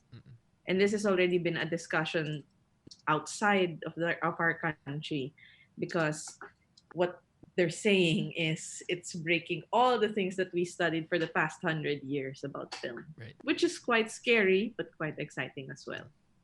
Oh, very immersive itong upcoming mga parating na technologies na actually malapit na. Oo nga. Delayed na nga si holograms. Before it was supposed to be in 2013. And ito, Miss Satti, may tanong sa atin. Ma'am, pwede ba kaming mag-enroll sa inyo? Ayan. Ang share ko lang, katulad ng sinabi ni JP, kung hindi naman kailangan, hindi problema. Pwede naman mag-enroll. Pero pwede rin hindi. Pero masama pala akong teacher, no? Ngayon mo na nare-realize yung mga sinasagot ko. And moving on ito, you're an alumni of the New York Film Academy. How do you think Hollywood should also focus on diversifying itself? Not just by the actors. Kasi nga, di ba, when you see movies, especially in Netflix, they try to, as much as possible, diversify in terms of ethnicity with the actors. In terms of making films naman on the back end, do you think production side would also need to diversify itself, especially with Filipinos, Mexican? What's your opinion on this? In Hollywood, right? Yeah. In Hollywood, the good news is it's actually very diversified. Because I do have a lot of friends who moved from New York. Because like in New York, it's really diversified. We have no choice. It's a melting pot of every single nation. So we have no choice but to work with every single race, you know? In LA as well, in Hollywood, from what I know, for the past few years, it has actually been shifting and evolving.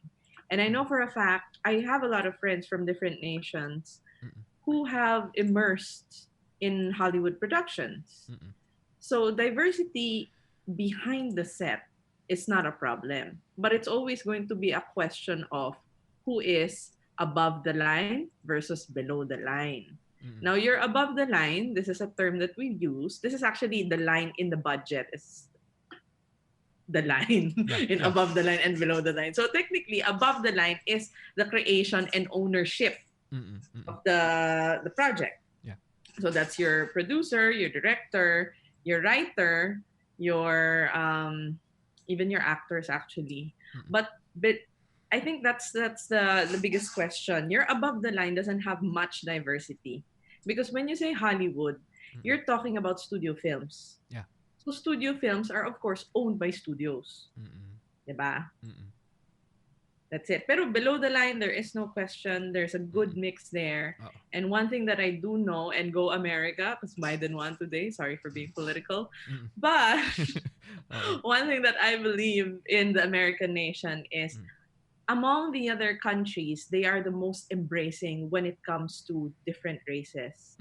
They don't judge you according to race. They judge you according to your skill, according to what you can bring into the project. And at the same time, the common language in production or in work in general is grit. How far can you go with how hard it gets?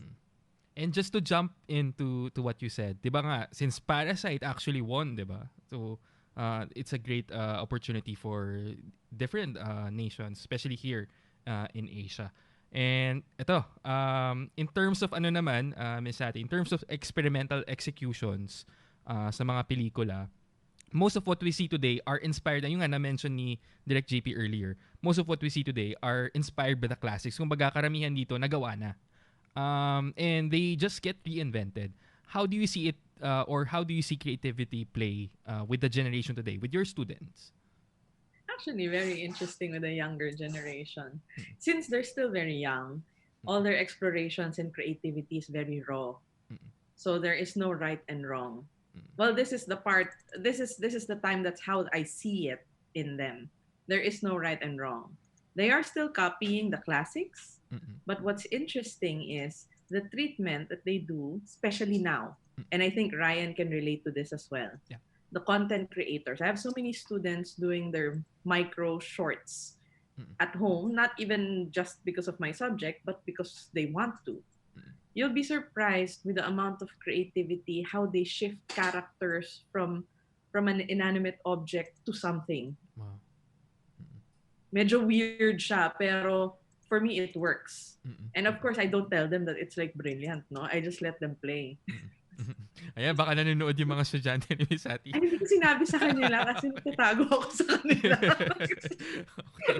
And then, speaking of what you do, ito, tingnan natin, Miss Satti actually sent us some photos. Let's try to look at some of them. Okay. So this is my show and tell. Oo. Ito, wait. Okay, I'll make this quick.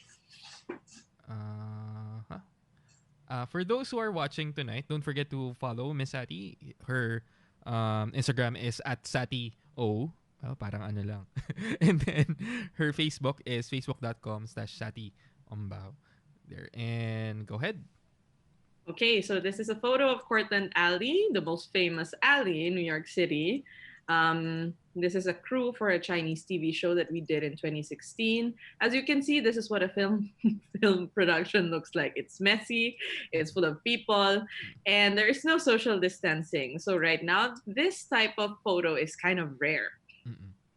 The funny thing about Cortlandt Alley is it's a privately owned.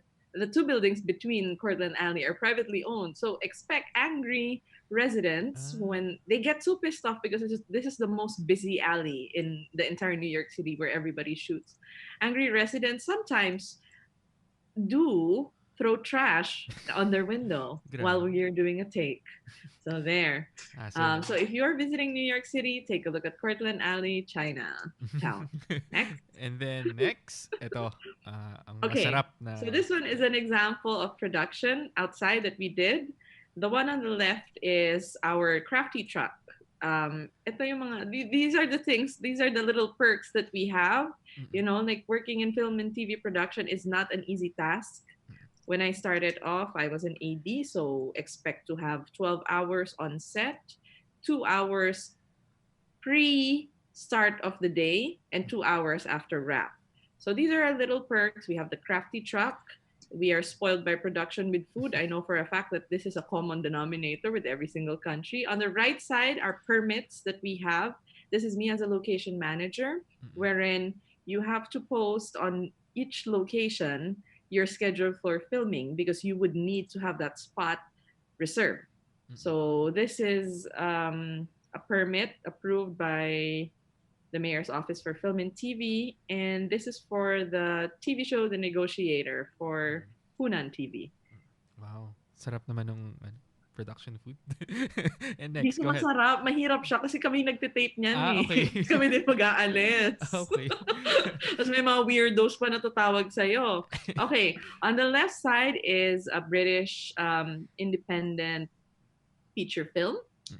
And the funny thing about this one is they're not from New York. So they came there not knowing anyone and started hiring everyone. So since it was a micro budget feature film, we didn't have much expectations on it, but 2 years ago when I came home here, surprisingly they were already available in Netflix and in Amazon TV. On the right side are like one of the first productions that I was on. I was actually still a student during this time. I was hired as an assistant camera.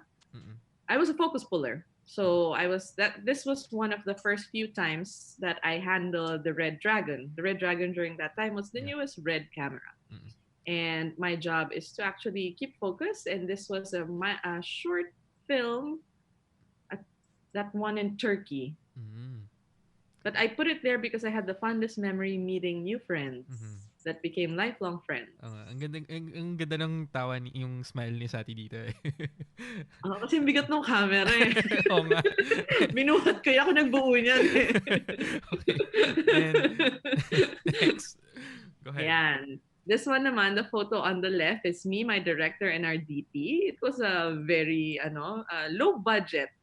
The director is a very good friend of mine. I was the AD for this one. The director is from the Middle East, but grew up in Canada, which is kind of weird, and a very good friend of mine. But what's interesting and why I posted this photo, this is an example of working even with the smallest budget, but the highest of hopes. So this short titled I Can't Breathe was released in 2015 and actually won, I forgot the name of the festival, but won an award in Italy. So when the Black Lives Matter movement started, this was the film that actually best described that. That's why I think it won it. And then on the right side is downtown financial district with, it looks like a bunch of friends. Yes, we were friends, but of course you also hate each other on set when nobody's, when you're freezing. We were shooting the entire day. This is for a fashion film called The Source. Our director is French and our AD is French as well. I was the production manager for this one. And the funny thing about this one, after freezing our asses off for 4 hours, we actually got the best shots in the world. And this fashion film won in La Jolla in 2013, 2014. Wow. Great. And then, ito, yung group shot na pinanggit mo. This one is another group shot from The Negotiator, wherein I was the location manager. So as you can see, it also depends on what type of set, but this one was highly diverse. Some of the crew members were from China, of course, the executive producers, the producers, and this was our New York crew. And this was a special day for us because it was the last day of filming, and at the same time, we rocked it because we dropped a car in New York City for special effects, and we only had 2 takes. Wow. And we didn't go over time. And Satti, you mentioned earlier, di ba, when we talk about this, in terms of the number of Filipinos who are in the production, ilan kayo dito? In this production, Filipinos, I believe, well, when you say like Filipino Americans, yeah. I think for this one there were 3 of us, but one grew up in Jersey, and there were only 2 Filipinos, me and the production designer Roxy, who's a very good friend of mine. Roxy's still there. There were only 2 of us because it's kind of hard to find fellow Filipinos in film and TV production. Culturally, our parents force us to do jobs that we don't want. Oh, but there are a few. We do have a couple. So we do have a sound guy here. His name is Richard Baldomero. Yeah. But he grew up in Jersey. Hi, Richard. Okay. And moving on to the next, ito yung kay Beyonce. Go ahead. This one. So this one is quite interesting. This was a project wherein we did the behind the scenes interview for Billboard 100. This is for Tidal X, the production of Jay-Z. Beyonce's husband, Jay-Z. This is a very good friend of mine, wherein we did interviews with many different artists, and one of the most interesting artists that we interviewed was Beyonce, and we didn't even know that she was pregnant then. She was sexy, no? And on the right side is our IATSE handbook. So this was a project in Boston that was originally non-union, that was flipped to union. And why I placed this here, because these are one of the most memorable projects. This is my best friend, by the way. Her name is June Shim. She's a camera operator. And she's going to kill me if she sees this photo. We were roommates. So this production was flipped to union. And what was interesting about this is it was a non-union production that was flipped. So after that, most of the people in this production actually shifted to union. Union productions are what we mostly see in our TV shows, because unions actually protect the workers' rights, and there's compensation, there's insurance. So if you're in, film and TV production abroad, the union is a big thing for you. But here in the Philippines, we do have our guilds and our FDCP who has been trying to make this happen as well. Make it beneficial for everyone. It's really important na we get protected. It is. And next. Okay, so this one is just a sample of one of my location finds. One of my proud moments as a location manager is to scout many different locations. So this is the view of the UN building by Tudor City. And that's it. It's a foggy day that day. And ito na. This was me as a student. So I did Google about this prof of mine. The photo on the left is a class picture on our last day for our documentary filmmaking class with Wojtek Jasny. Wojtek Jasny was a famous director who went to Cannes multiple times back in the 50s to the 70s. The sad story about Wojtek Jasny, after I looked him up, is he apparently died last year. So our professor, Wojtek Jasny, was one of the few who told us, well, one of the many, actually, who told us, just like what JP said, the important part of your film is the story. And on the right side is our last production workshop with our cinematography professor, Till Newman. And as you can see, we are a small group.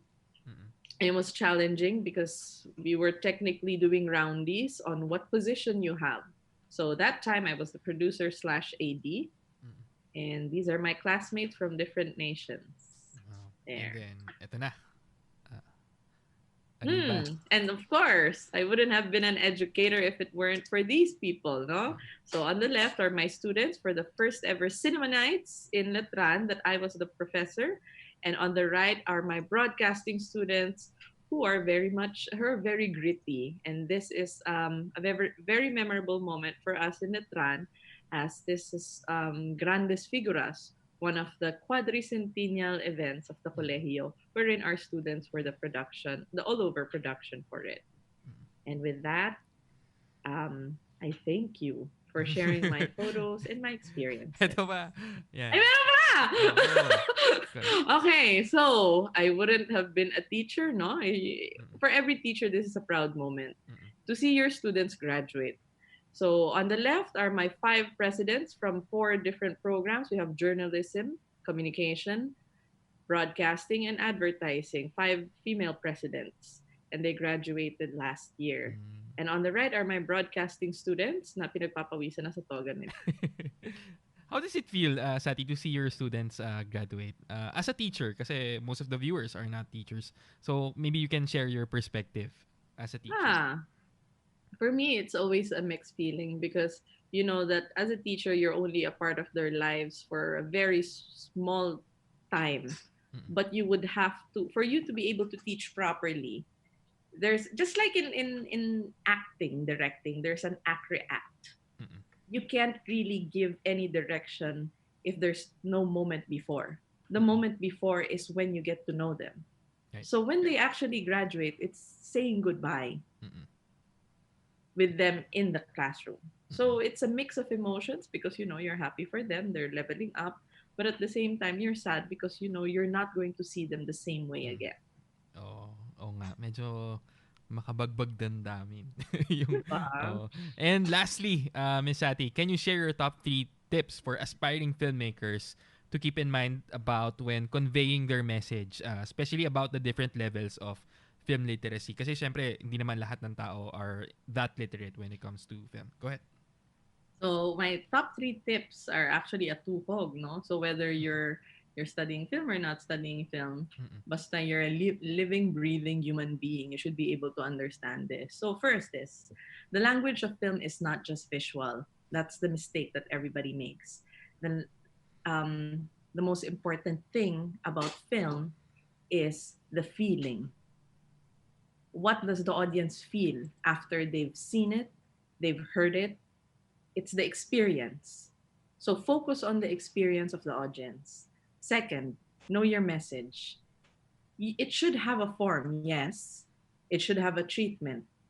But you should have a fluid language with it as well. It should be able to move. Let's say if we change the location, would you still be able to deliver the same message?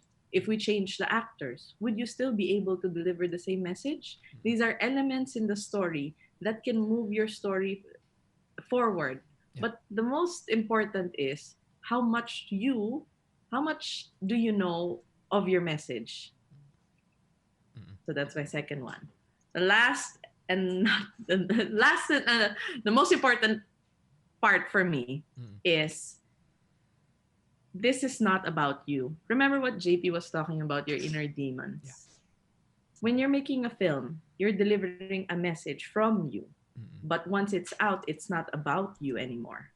It's about the audience.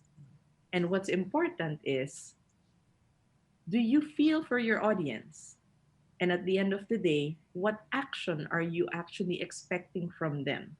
Find the point of parity in your message. Everyone will be saying a lot of things, but you will need to speak a voice that will make them listen. You can only speak that voice when you feel for them. And what else? Ganda. That's it. That's it. Oh, Yun lang. On that note, Miss Satti, thank you so much for sharing your insights in filmmaking. And please stay. Meron pa tayong ending for after this. And last but definitely not the least, before we call our final guest, let's all watch this.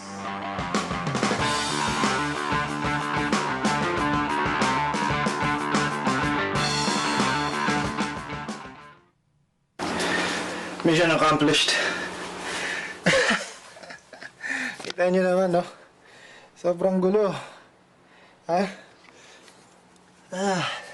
Masok ako dito sa storage. And awa ng Diyos, buhay pa siya. Ay, nako. This is my first camera. Ito ang unang camera ko, mga kapatid. Thank you. Dito ka pa.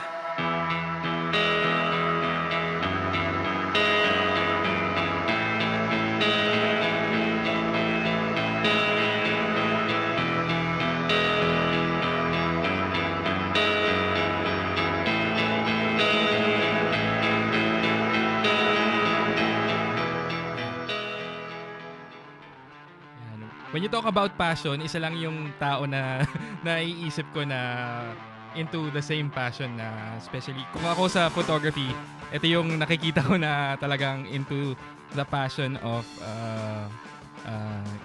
creativity when it comes to video. Hold on, let me just pull him into screen. Yan. Ryan Audencial is a segment producer for TV5 as well as a creative director for Cuatro Indios Productions. He also has a YouTube channel and a community called Raska, or Ryan Audencial School of Creative Aspirants. Na I believe they're watching with us tonight, where he shares tips for aspiring filmmakers. Ryan has been in the industry for 10 years. He says he loves doing content creation because it practices his skills for self-improvement. He loves it when people appreciate the individuals behind the videos that they watch. Yan. And again, ito na. Ryan, kamusta? Direk Ryan, welcome back. Ako na pala, sorry. Oo. Franz, may tanong lang ako, ano? Oh, go ahead. Sure ka ba na nandito ako? Oo naman. Oo naman. Parang after ni JP tsaka ni Miss Satti, parang ang sarap na lang makinig sa kanilang dalawa eh. Oo naman. Salamat po sa napakagandang mga salita, ano? At sabi ko nga kanina, yung young blood din ako pagdating sa ganito. But I'll see what I can do. Hindi, tsaka yung in terms of the young, like what you mentioned, the young blood, kasi you see it in person, nakikita mo siya na maybe you can share with us those thoughts tonight. And just to jump off dito sa mga questions natin, in terms of Ryan, diretsuhin ko na, in terms of content creation, how big of a role does the audience play in terms of choosing kung anong yung content na kailangan mong gawin? Napakalaking role ng ginagawa ng mga audiences, no? Especially you are in the public domain eh. Yeah. Siyempre lahat ng kilos mo. Ano kasi ako no? Sabi nga ng iba vlogger daw ako. Pero I don't see myself as a vlogger, though nagvo-vlog na ako dahil nga sinabi nila, no? Napakalaking role ng audience, no? Pagdating sa kung anong ilalabas mo next na upload mo ng video, no? Kasi kung hindi ka makikinig sa kanila, sadly, hindi ka nila papanoorin. Di ba? Well, kasi nahilig naman na kasi ang tao sa gano'n na yung mga palabas dati sa TV, inaabangan mo yan every week eh. Pero as the day goes by, no, as the years pass by, no, nagiging on demand na lang yung mga bagay-bagay. No? You watch these films sa pinaka-komportabling oras na pwede ka. Di ba? So, ako nasa TV rin kasi ako, kaya naiintindihan ko na rin at the same time na hindi ko yan mapapanood kasi may ginagawa kong iba. Right. No? Kaya ang mas gusto ko manood sa cellphone ko at sa may sarili akong oras, doon ko siya pa. Ibig ko lang sabihin here is ganun na yung audience ngayon. No? Madalas dumidepende na sa likings nila.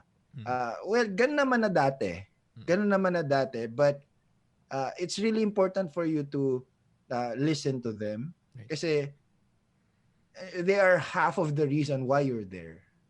No, kung bakit nandyan ka at pinapanood. No, kasi sila yung sumusuporta sa iyo, and at the same time sa kanila ka rin dapat kumukuha ng idea kung ito pala gusto nila. Ito pala yung gusto.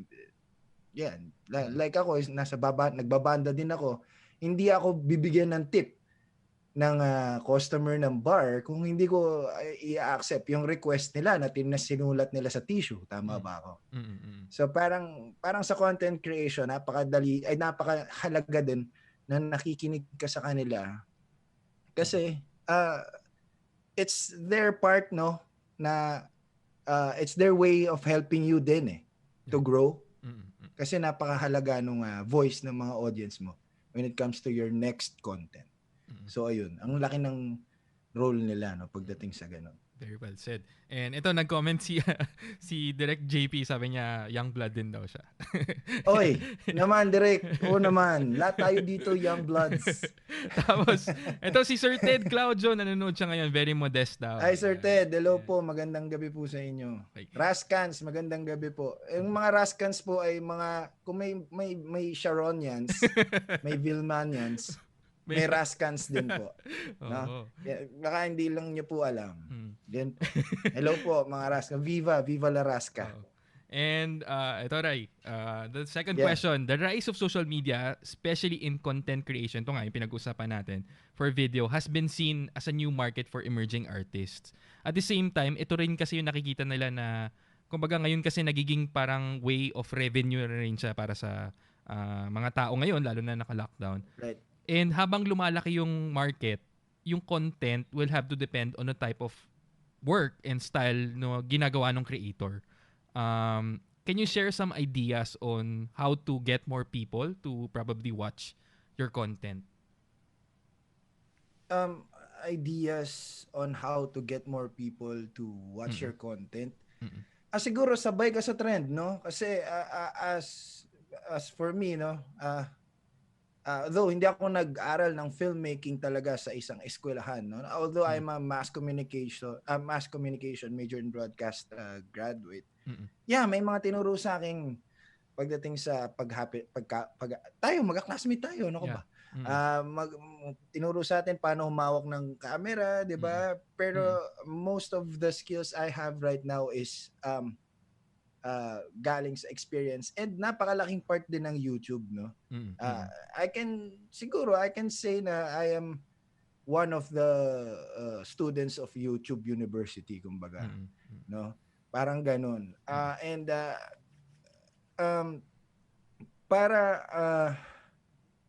Since nasabi ko na yun, tambay nga ako sa YouTube kasi.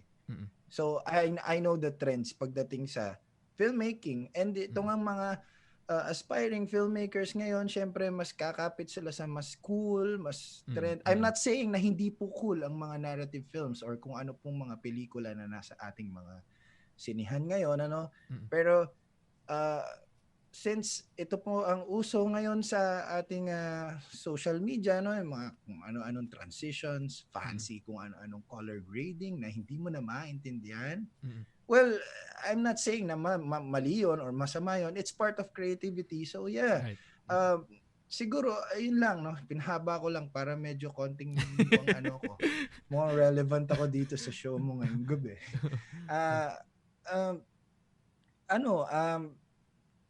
Can you share some ideas? Di ko pa pala nasasagot yung tanong, ano. Yun nga, no, kailangan mo lang siguro makisabay sa trend, no, para at the same time ma-appreciate ka nila lalo kasi ito may bagong video si sabihin natin si Ben TK, yung mga fancy filmmakers na ganyan, no? Marami kasing nauusong ganun, so dapat ka ring sumabay sa agos ng panahon siguro, no? So and of course pagdating naman sa pag-execute, no, syempre ako ito napakadaldal ko, no. Nilalagyan ko ng humor, 'di ba? Kasi everybody loves laughing, or sino bang ayaw ng maging masaya, no?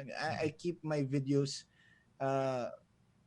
siguro for most of you, no, na-entertain naman siguro kayo, 'di ba? Kaya siguro make your videos entertaining, and of course maging mag-interact ka rin sa kanila, no, sa mga viewers mo. Ako aminado ko na sabi nila dumami lang daw yung subscribers ko, hindi na ako nagre-reply sa Messenger. Pero pag may times naman ako, with S yun, pag may time naman ako, I make sure na nakikipag-interact ako sa kanila. No, that's part of you being someone na pinapanood nila. Kasi ang pinakamahalaga sa lahat yung maging kaibigan mo din sila, 'di ba? Susuportahan ka nila, suportahan mo rin sila. Yung mga ganun, interaction, 'di ba? So parang suki sa palengke, 'di ba? Para ka bumili ng paninda, kailangan mo ring kaibiganin yung mga customer mo or yung mga nagtitinda. Diba, parang ganun. So ayun. Ganun. You have to interact with them then. And at the ito same time. Right, in terms of kasi 'di ba, ito nga we're talking about yung mga content na iba-ibang klaseng videos na lumalabas sa YouTube. Minsan yung unnecessary video, yung hindi ganun kagandang video, yun pa yung pumapatok, yun yung maraming hits. Gaano ka importante, ikaw speaking as a content creator, gaano ka importante ba yung quality ng content in terms of how beautiful it was shot, 'di ba? In terms of consumption, hindi naman kailangan, 'di ba, ng high-end na equipment to just produce this. Yeah, in filmmaking, for me, story is king. 'Di ba? Yun talagang pinakamahalaga, regardless kung ano pang gamit mong mahaling mga cameras. Pero mapunta tayo dun sa mga unnecessary videos, no? Yes, nagkalat sila. But maybe for you and for me, maybe unnecessary sila. Pero may mga videos din na ganyan na nakakapagpasaya din ng iba. No? Di naman natin pwedeng sabihin na hindi tayo natutuwa. Lahat hindi na natutuwa. Pwedeng sila natutuwa, tayo hindi. So we cannot really say na it's unnecessary unless syempre illegal, masama, nakakasakit ng tao. Those are the unnecessary videos, pero kasi ang sabi nila doon madami daw yung mga basura content, no? Pagka ganun. For me, mahalaga na magandang itsura or yung quality ng videos mo, but the sad reality is maraming mas tumatangkilik dun sa mga scripted pranks at kung ano-ano mang kumakalat na hindi, ewan ko, for me pero ayun nga, like I've said, no, hindi man maganda yung mga gamit ng mga unnecessary videos na yun or mga pranks na yun. Siguro naitawid nila yung mensahe kaya sila nagugustuhan, no? Feeling ko ganon. But for me, yeah, ako kasi isa akong technical content creator. I create tutorials. I teach the 180-degree rule, kung ano man yan, no? Mga kung ano-ano mong color grading and stuff. Syempre, for me to be convincing, I need to be the quality of my content should be really pleasing to the eye and para sa mga tenga din, 'di ba? Napakahalaga nun. Siguro yun nga, it depends din kung ano yung content na inilalabas mo. Pero kung siguro, I'm not saying na dinadown ko yung mga vloggers na nagba-vlog lang at walang tinuturo. Siguro hindi ganun ka-importante yung quality ng video sa mga videos nila or quality ng audio sa mga videos nila. But for me, personally, I need the kailangan ko maisemento na magtuturo ako ng ganito eh. So dapat maganda yung itsura ng ng video ko, maganda yung tunog ng audio ko. So yeah. Yun. Very well said. And yun nga kumbaga it all boils down to intent and purpose, 'di ba? Ano yung intention mo? Ano yung purpose mo? Ba't mo siya ginagawa? Yes. Ayun. And moving on, ito naman, Rai, people online have very short attention span. And as they say, online viewers, you need to make videos that capture their attention. As a filmmaker, ano yung mga elemento na to na pwedeng siguro i-focus ng mga aspiring creators na pwede lang i-try when they do online content? Ano yung mga elements that aspiring creators can work? Para ma-attract nila yung mga viewers. Ano yung sa sound ba? Sa kulay ba? Ano yung mga elemento na tingin mo na pwede nilang paglaruan? Yun nga, natuwa din ako sa sinabi ni Miss Satti kanina na yung mga estudyante niya, they experiment on things na sabi mo sa sarili mo pag napanood mo yan, oo nga, no? Paano niya nagawa yun, no? In filmmaking kasi it's really important na baliin mo sometimes yung mga rules, eh. Di ba? And I don't know, no? Correct me if I'm wrong, Franz. Yes, there are rules. Meron tayong rule of thirds, meron tayong kung ano-anong mga rules, no? Pero yung mga leading room, yung mga ganitong framing, may lead room ka dyan, dapat may space dyan, di ba? Yan ang textbook rule dyan. Pero may mga filmmakers na nandito ka nakatingin, pero nandito yung lead room or kung ano mang room yun. Yung mga ganon, it's not, hindi yan masama na i-break sometimes. Pero it captures the attention eh kasi you are thinking outside the box. Right. No, inaano mo yung norm or yung usual ways. Siguro 'yon, maging experimental ka sa mga atake mo siguro. And I'm not saying na gawin mo ng mali lahat ng framing mo, no? Pero I'm just saying na maging experimental ka sa mga istorya mo, sa itsura ng pelikula mo, maybe mali yung framing mo sa first interview ng documentary mo, maliin mo na lahat, 'di ba? Para maging tama, be consistent. Yung mga ganon.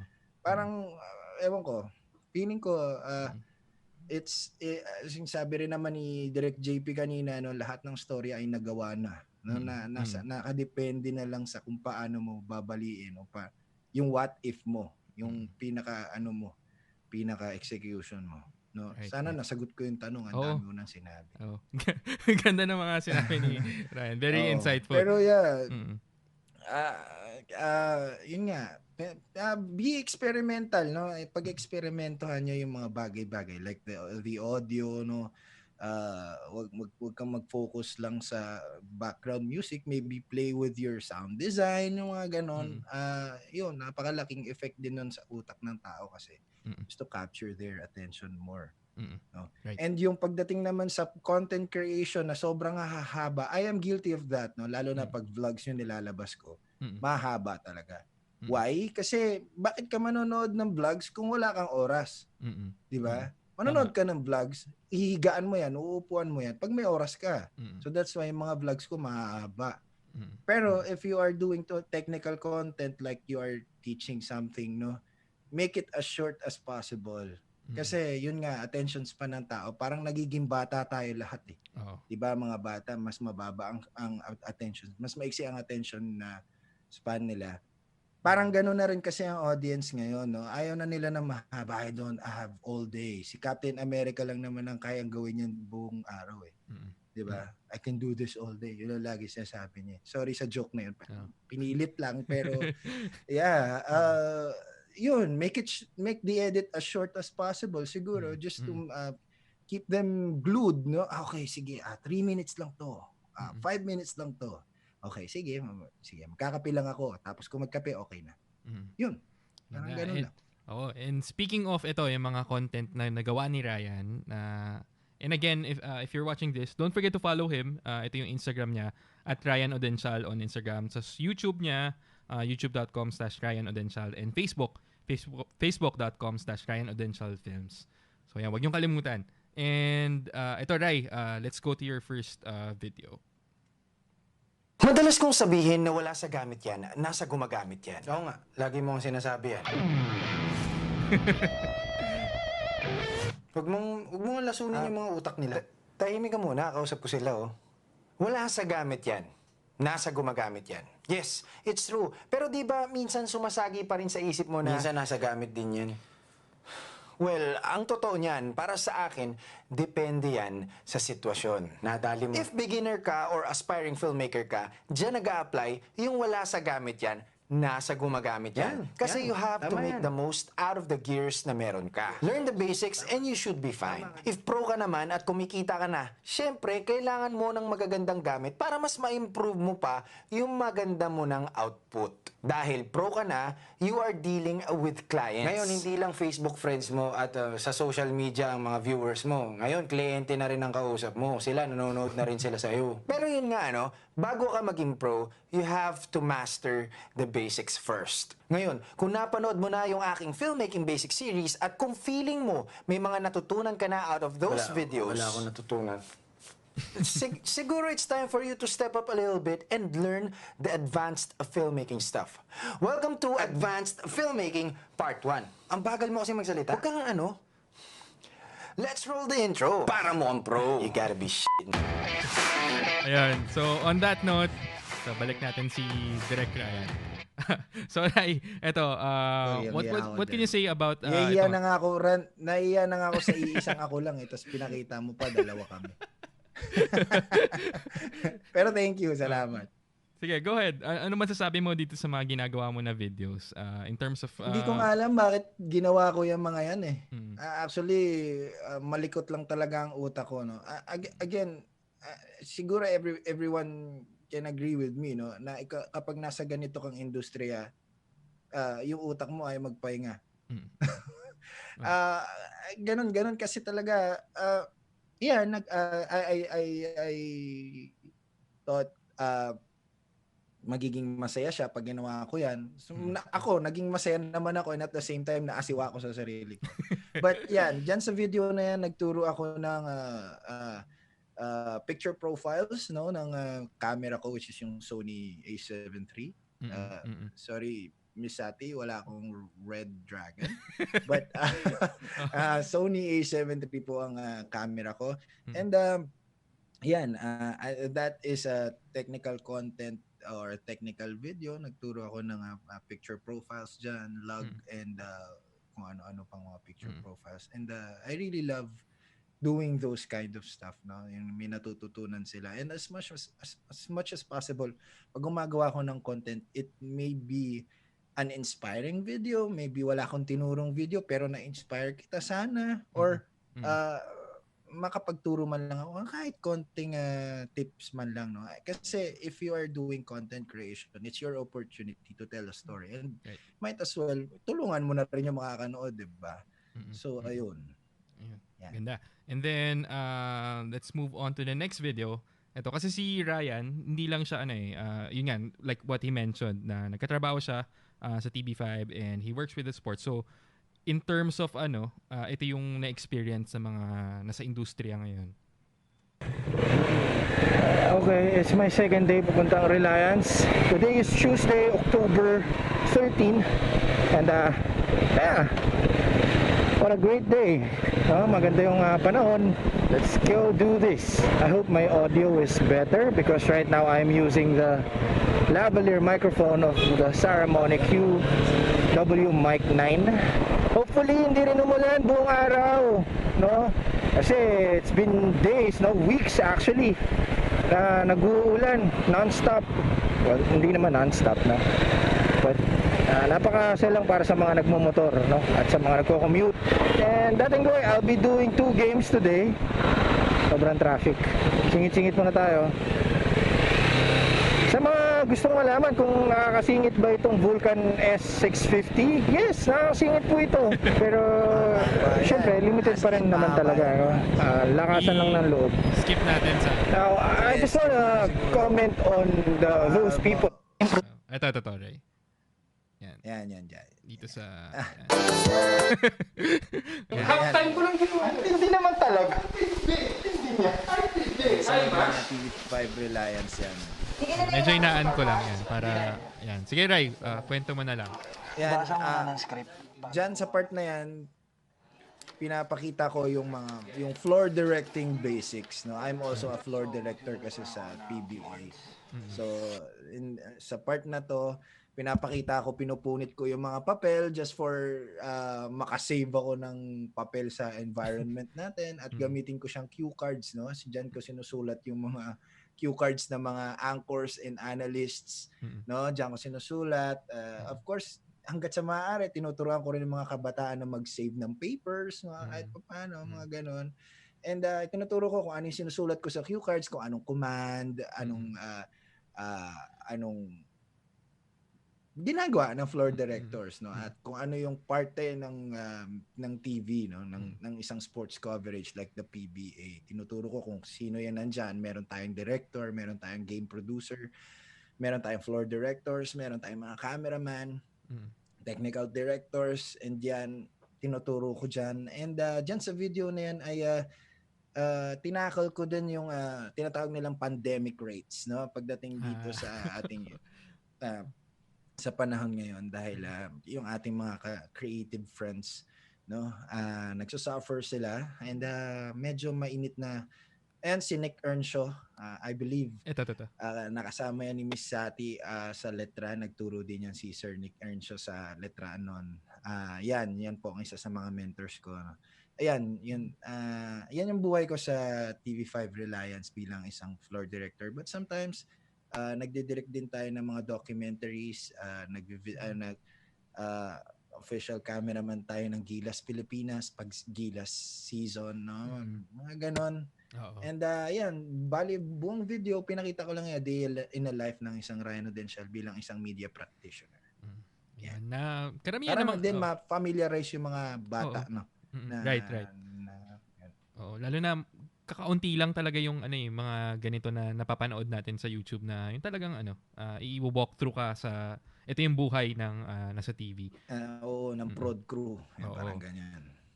And ito Ray, pakita naman natin yung mga ilan behind the scenes mo na photos. Dali, pull in lang natin.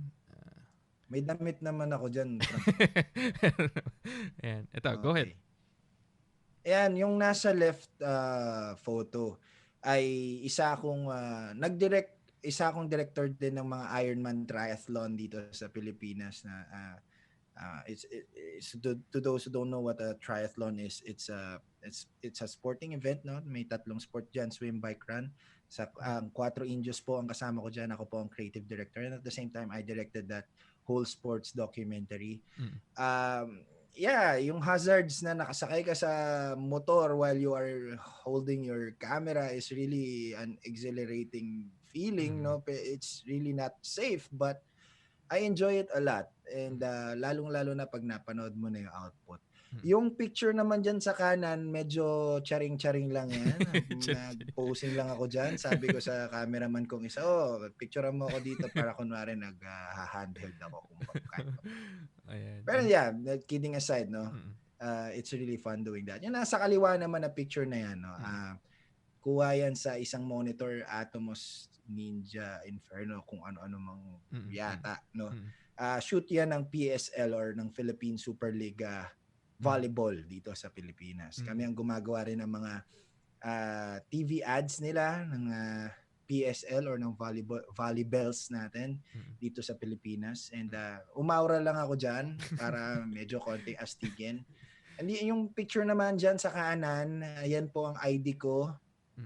During ayan ang isa sa mga hindi ko makakalimutan parte ng buhay ko bilang isang media practitioner.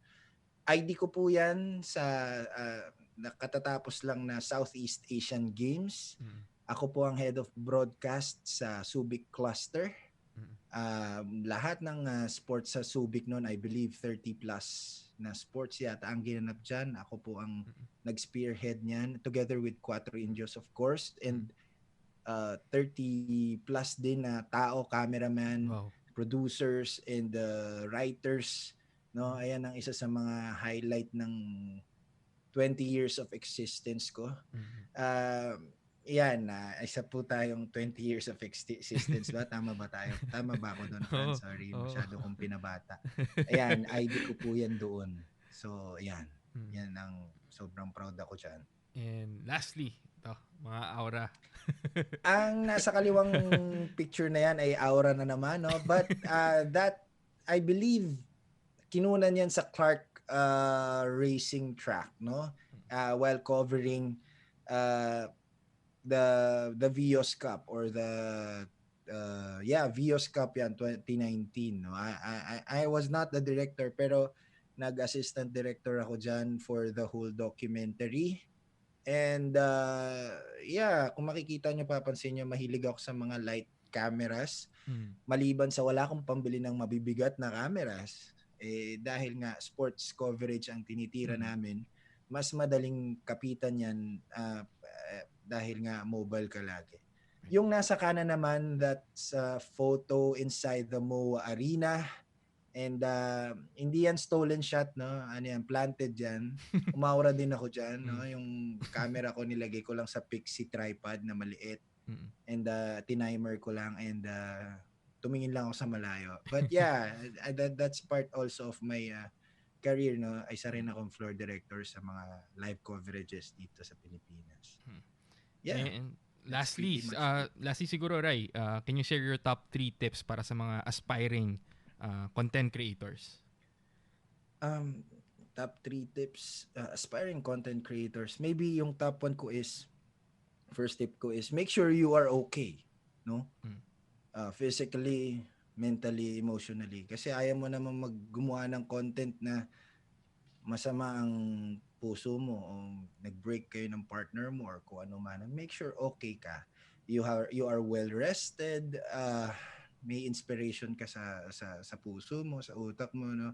Kasi I believe kung anong estado mo ngayon at kumuha ka ng something, magre-reflect yan sa output mo.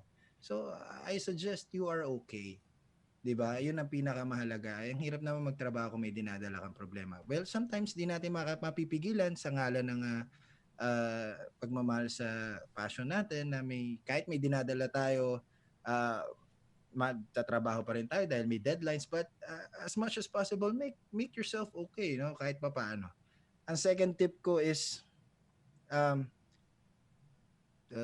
do it for yourself. If you're planning to be a content creator, do it for yourself, for your self-improvement. Don't do it for anybody else. Don't do it for the views. Don't do it para lang makagather ka ng subscribers. Do it for yourself. Kasi at the end of the day, pag walang nanood sa'yo at ginawa mo yan para sa iba, mafro-frustrate ka lang. If you do it for yourself, wala mang manood sa'yo, pamilya mo lang ang manood sa'yo, hindi ka madudurog, no? Kasi you are just focusing on your self-improvement, no? Right. And lastly, while you are doing it, maybe you should have fun, no? Kailangan mong enjoyin 'yan. Kasi ginusto mo 'yan, kailangan mong dapat napapasaya ka niyan. No? Kasi kung hindi, bakit mo ginagawa 'yan, 'di ba? I believe na para mo gawin, 'di ba nga ang sabi nga nila, you should find the job na parang hindi ka nagtatrabaho. Find the job that you love to do. Parang ganun. Sorry po kung mali po yung words na ginagamit ko, but yun, yung parang hahanap ka ng trabaho na gusto mong gawin na parang hindi ka nagtatrabaho talaga dahil gusto mo yung gawin. Right. No, yun ang pinakamahalaga doon. Kailangan masaya ka while you are doing it. Don't do it dahil yun ang uso. Gawin mo yon dahil gusto mo yon. Yun lang. And on that note, salamat Ryan. Gaganda ng mga insights ni Ryan. And I'm sure ito, yung mga viewers natin, natutuwa sila at saka nagagalak sila sa mga advice ni Ryan. Salamat, and friends, for having me. We'll read all the questions later. Balik lang natin yung mga guests natin. Hold on. Sure. Wait lang. Saan ba yun? Gallery. Yan. So again, still with us tonight, Miss Satti Ombao and Mr. JP Habac and Direct Ryan Audencial are still with us tonight. And we actually have a call tonight. Wow. Hello? Can you hear us? Hello? Sir, hello. There. Ayun, we have JR Beo from Olongapo. Tama ba? Olongapo ka? Yes, sir. Ayan, sige. Go ahead, JR. Hello po. Go ahead. Actually, my question is about the importance of accurate representation of minority groups in films po. May it be an ethnical minority or sexual minority or other groups, especially when dealing with their plights and personal stories. And how do we achieve accurate representation? So, kumbaga, in terms of ethnicity, tama ba, dito sa Pilipinas? Ethnicities and other minority groups po. Like, even the LGBT community. Ayun. So, maybe we can ask that with Direct JP. Hold on. We'll pin you into screen. There. And go ahead. Sorry, nagda-drop yung audio ko because of the Wi-Fi. Pwede pa ulit lang ng question. Sorry. Ayun, the question is, in terms of, yung mga plights, in terms of social issues, paano siya mata-translate into film? Lalo na yung sa sitwasyon ngayon. Okay. I think malaking issue sa films, mostly ang representation. Whether it be sa iba't ibang communities. Yeah. Kailangan tama yung para maging tama yung representation ng stories ng mga indigenous tribes, ng kahit na anong communities. Kailangan meron tayong proper research of their struggles, of their stories, para tama yung ma-portray natin on screen. Para maging tama yung portrayal din, kailangan natin pumunta sa mga lugar na to at tanungin natin from them mismo kung ano ba yung kailangan nila at ano yung saan sila nagsa-struggle, ano yung gusto nilang message na gustong iparating sa mga tao, ano yung story nila. So kailangan tayo as storytellers, meron tayong responsibility to find the truth through their stories. JR, okay ka ba dyan? JR, are you still there? Hello? Yan. Anyway, yun. Yes, maybe sorry. Medyo nag-drop yung call. Hindi ko po kasi naririnig yung guests sa dito sa Viber, tapos medyo delayed sa stream. Medyo delayed nga. Yes, maybe we can ask the question with Miss Satti. Then go ahead, Miss Satti. Hello, hi JR. Napaka-interesting naman ang question mo.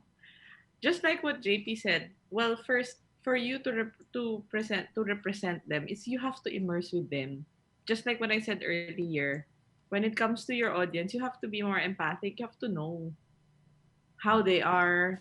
You can't just tell their story by just looking from afar. Because if you are looking from afar and you're just pointing a camera at them, you'll give a different story. You have to immerse. Yun lang naman sa akin. Very simple. Okay. And lastly, kay Direk Ryan, baka you have an opinion on this. Go ahead. Yun nga, no? Actually, parang naunahan lang ako ni Miss Satti, parang ganun din gusto ko sabihin. Ibahin ko na lang yung phrase, no? Go ahead. Sorry. Pero yeah, ako ay isang documentarista rin, no? Sabi nga nila in filmmaking or in documentary films, no, you have to immerse yourself to the story, no? Kailangan mong makiisa doon sa istorya mo kasi kung hindi mo gagawin 'yon, teka na to.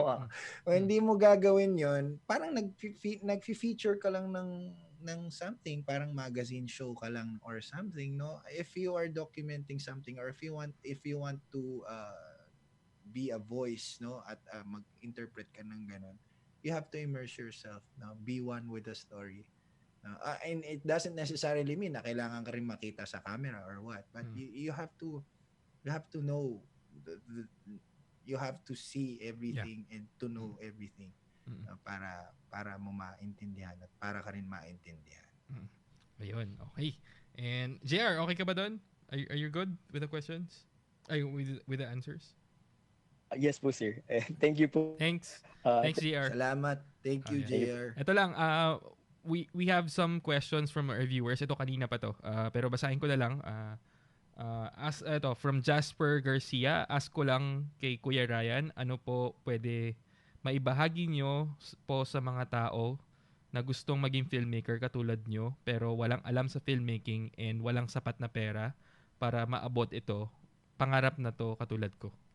Pangarap niya maging filmmaker pero it doesn't have the means siguro. Ako, ang masasabi ko sa'yo, subscribe ka sa channel ko. And then, watch videos, no, on YouTube, no? Kasi hindi lang naman ako, marami rin tayong mga kaibigan na Pinoy na gumagawa rin ng ganito, no? And of course, sabi ko nga din sa Raskans, no, for you to be a filmmaker, kung wala ka mang gamit sa ngayon, you have to watch films for you to appreciate na yung craft na gusto mong gawin, no? Kailangan mong intindihin, no, by yourself muna kung paano kaya mag-imagine ka, paano kaya kinunan yung ganung shot, paano i-hype mo yung sarili mo, gets? Kung sa ngayon ay wala ka pang access sa mga ganyan-ganyan, although sobrang lucky nyo na kasi nung mga panahon namin ni Franz, wala pang YouTube masyado. Pero ngayon napakadaming available na na platform para turuan ka, no? Pero but then if ikaw lang mag-isa at wala kang access sa mga ganito, i-hype mo yung sarili mo, no? Mag-imagine ka ganito ganyan. I-condition mo na yung sarili mo, no? Para i-embrace mo yung craft na yan, yung art na yan. And then eventually siguro hindi naman ka magkakaroon, hindi siguro naman mag-evolve ka, no, at magiging Charizard ka one day. Siguro bibili ka ng digicam man lang, di ba? Yung something na magro-roll ng video and eventually, I know, ako galing ako sa digicam, galing ako dun sa kamerang pinakita ni Franz kanina, galing ako sa mini DV, galing ako sa Betacam at kung ano-ano pa. But yeah, yun ang mapapayo ko, no? And love the art, no? Love films, enjoy films, and you'll get there. You'll get there. Ayan, sumagot si Jasper, sabi niya, let's roll the intro para mukhang pro. Yan, let's roll the intro para mukhang pro. Yan po kasi yung catchphrase ko sa channel ko. Vlogger daw kasi ako. Siguro ito, last na lang, maraming questions para kay Ryan, pero ito, last na lang siguro. Ba't ang dami niyong questions sa akin? Ito, kay Sir Ted, galing kay Sir Ted Claudio. Sabi, Sir Ryan, if you are just a freelancer today, anong mga racket ang mga papasukin mo ngayon sa palagay mo that are good opportunities to earn money if you have a camera? Pagagalitan ako ng Cuatro Indios dito kung marakit ako outside of Cuatro Indios, no? Pero siguro advice. Siyempre, mga although sa isang ganitong sitwasyon, events are really scarce, no? Hindi masyadong marami sila. Meron mga online man lang, ganyan. Kung Sir Ted, ano bang mga racket ang marami, Sir Ted, ang nagla-live stream ngayon, no? Na mga corporate may mga corporate accounts. Siguro 'yun ang isa sa pinakamagandang racket ngayon, sir. Although filmmaking is wedding filmmaking is wala rin masyado, no? Yun, marami pong nagko-convert into live streams nowadays. Siguro isa 'yon sa pinakamagandang raketin ngayong ganitong panahon, Sir Ted.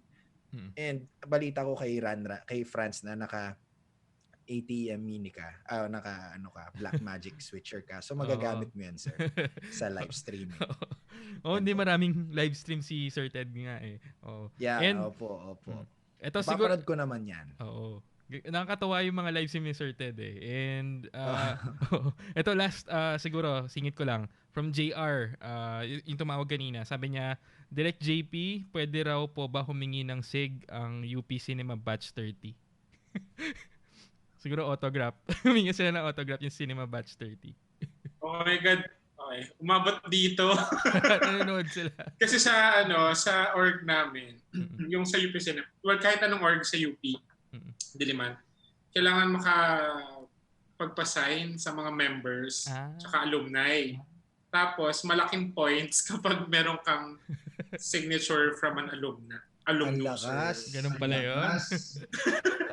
Dumaan dito. Umabot dito. Nako. Umabot dito. Picturean mo na lang to. Ito na yun. Ayan. And lastly na lang, before we let you guys go, wrap-up questions. Looking into the future of filmmaking in the Philippines, how do you see it evolve in the coming years? I believe nasagot na to ni Satti kanina. Maybe you, Direct JP or Direct Ryan can add to that. Yung man nakikita nyo post-pandemic. Sige, ako muna. Paano ko nakikita mag-evolve yung filmmaking post-pandemic? I think creatively sa mga stories natin, magiging malaki yung epekto niya sa mga stories na mabubuo sa mga susunod na mga taon na parang may mga nabasa nga ako na yung sa Renaissance era, alam mo yun, parang nung nagkaroon ng bubonic plague, ganyan, nagkaroon ng evolution sa kwento na ipinapakita. And I think with this pandemic, magkakaroon din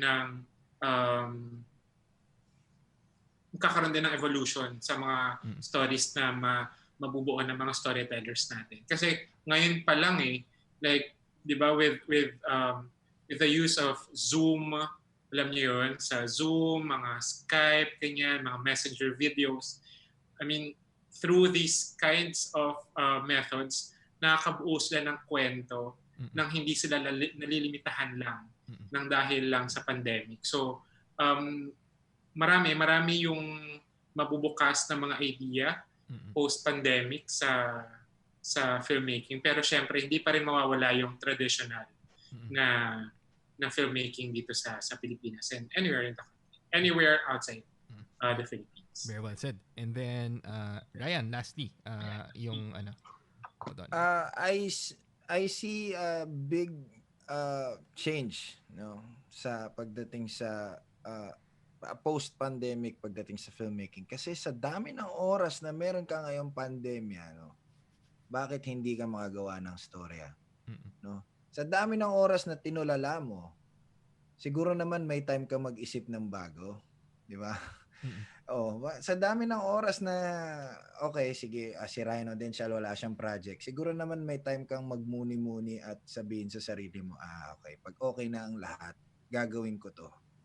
Pag okay ng lahat, mas gagalingan ko pa. Alam mo yun, sa sarili mo na lang, no? And then, syempre sa filmmaking din, I believe, no, kahit na nahinto kahit papano itong ating evolution every day. Mm-mm. I know, pagkatapos nitong pandemyang to, magiging mas naging hungry tayo ngayon eh. Right. Kasi isa tayo sa mga pinakatinamaan talaga eh. So I guess magba-bounce back tayo big time pagtapos ng pandemic stage or itong sitwasyon na to. Yeah, I believe in a big evolution after nito. So yeah, we just have to wait for the vaccine. Oo nga. And ito, it's now time to promote your works. Maybe we can begin with Direct JP. Again, baka you can baka you can again mention where they can watch your films online and your series. Go ahead. Ayun, so thank you again for inviting me tonight. Ayun, so please watch Gaya sa Pelikula. It's a web series produced by Globe Studios, created by Juan Severo, directed by yours truly. So we only have one episode left. This Friday, November 30th, Friday the 13th, yung last episode namin, yung episode 8. 8 p.m. on Globe Studios YouTube channel. Tapos you can also watch I'm Drunk, I Love You on TBA Studios YouTube page for free na rin. And I think next month, lalabas na rin yung first film ko under Black Sheep, yung Sakali Maging Tayo, sa Netflix yan. So, wow, sa Netflix. Please support yan. Tapos, yun, follow me on Instagram and Twitter at JP Habac. If you have any questions, ganyan. Thanks, Direk. Thank you so much. Thank you, Direk. And let's move on to Direk Ryan. Hold on. Let me spotlight you. Yeah. Go ahead, Direk. Abangan nyo na lang po yung sunod kong upload, do walang walang exact date, no?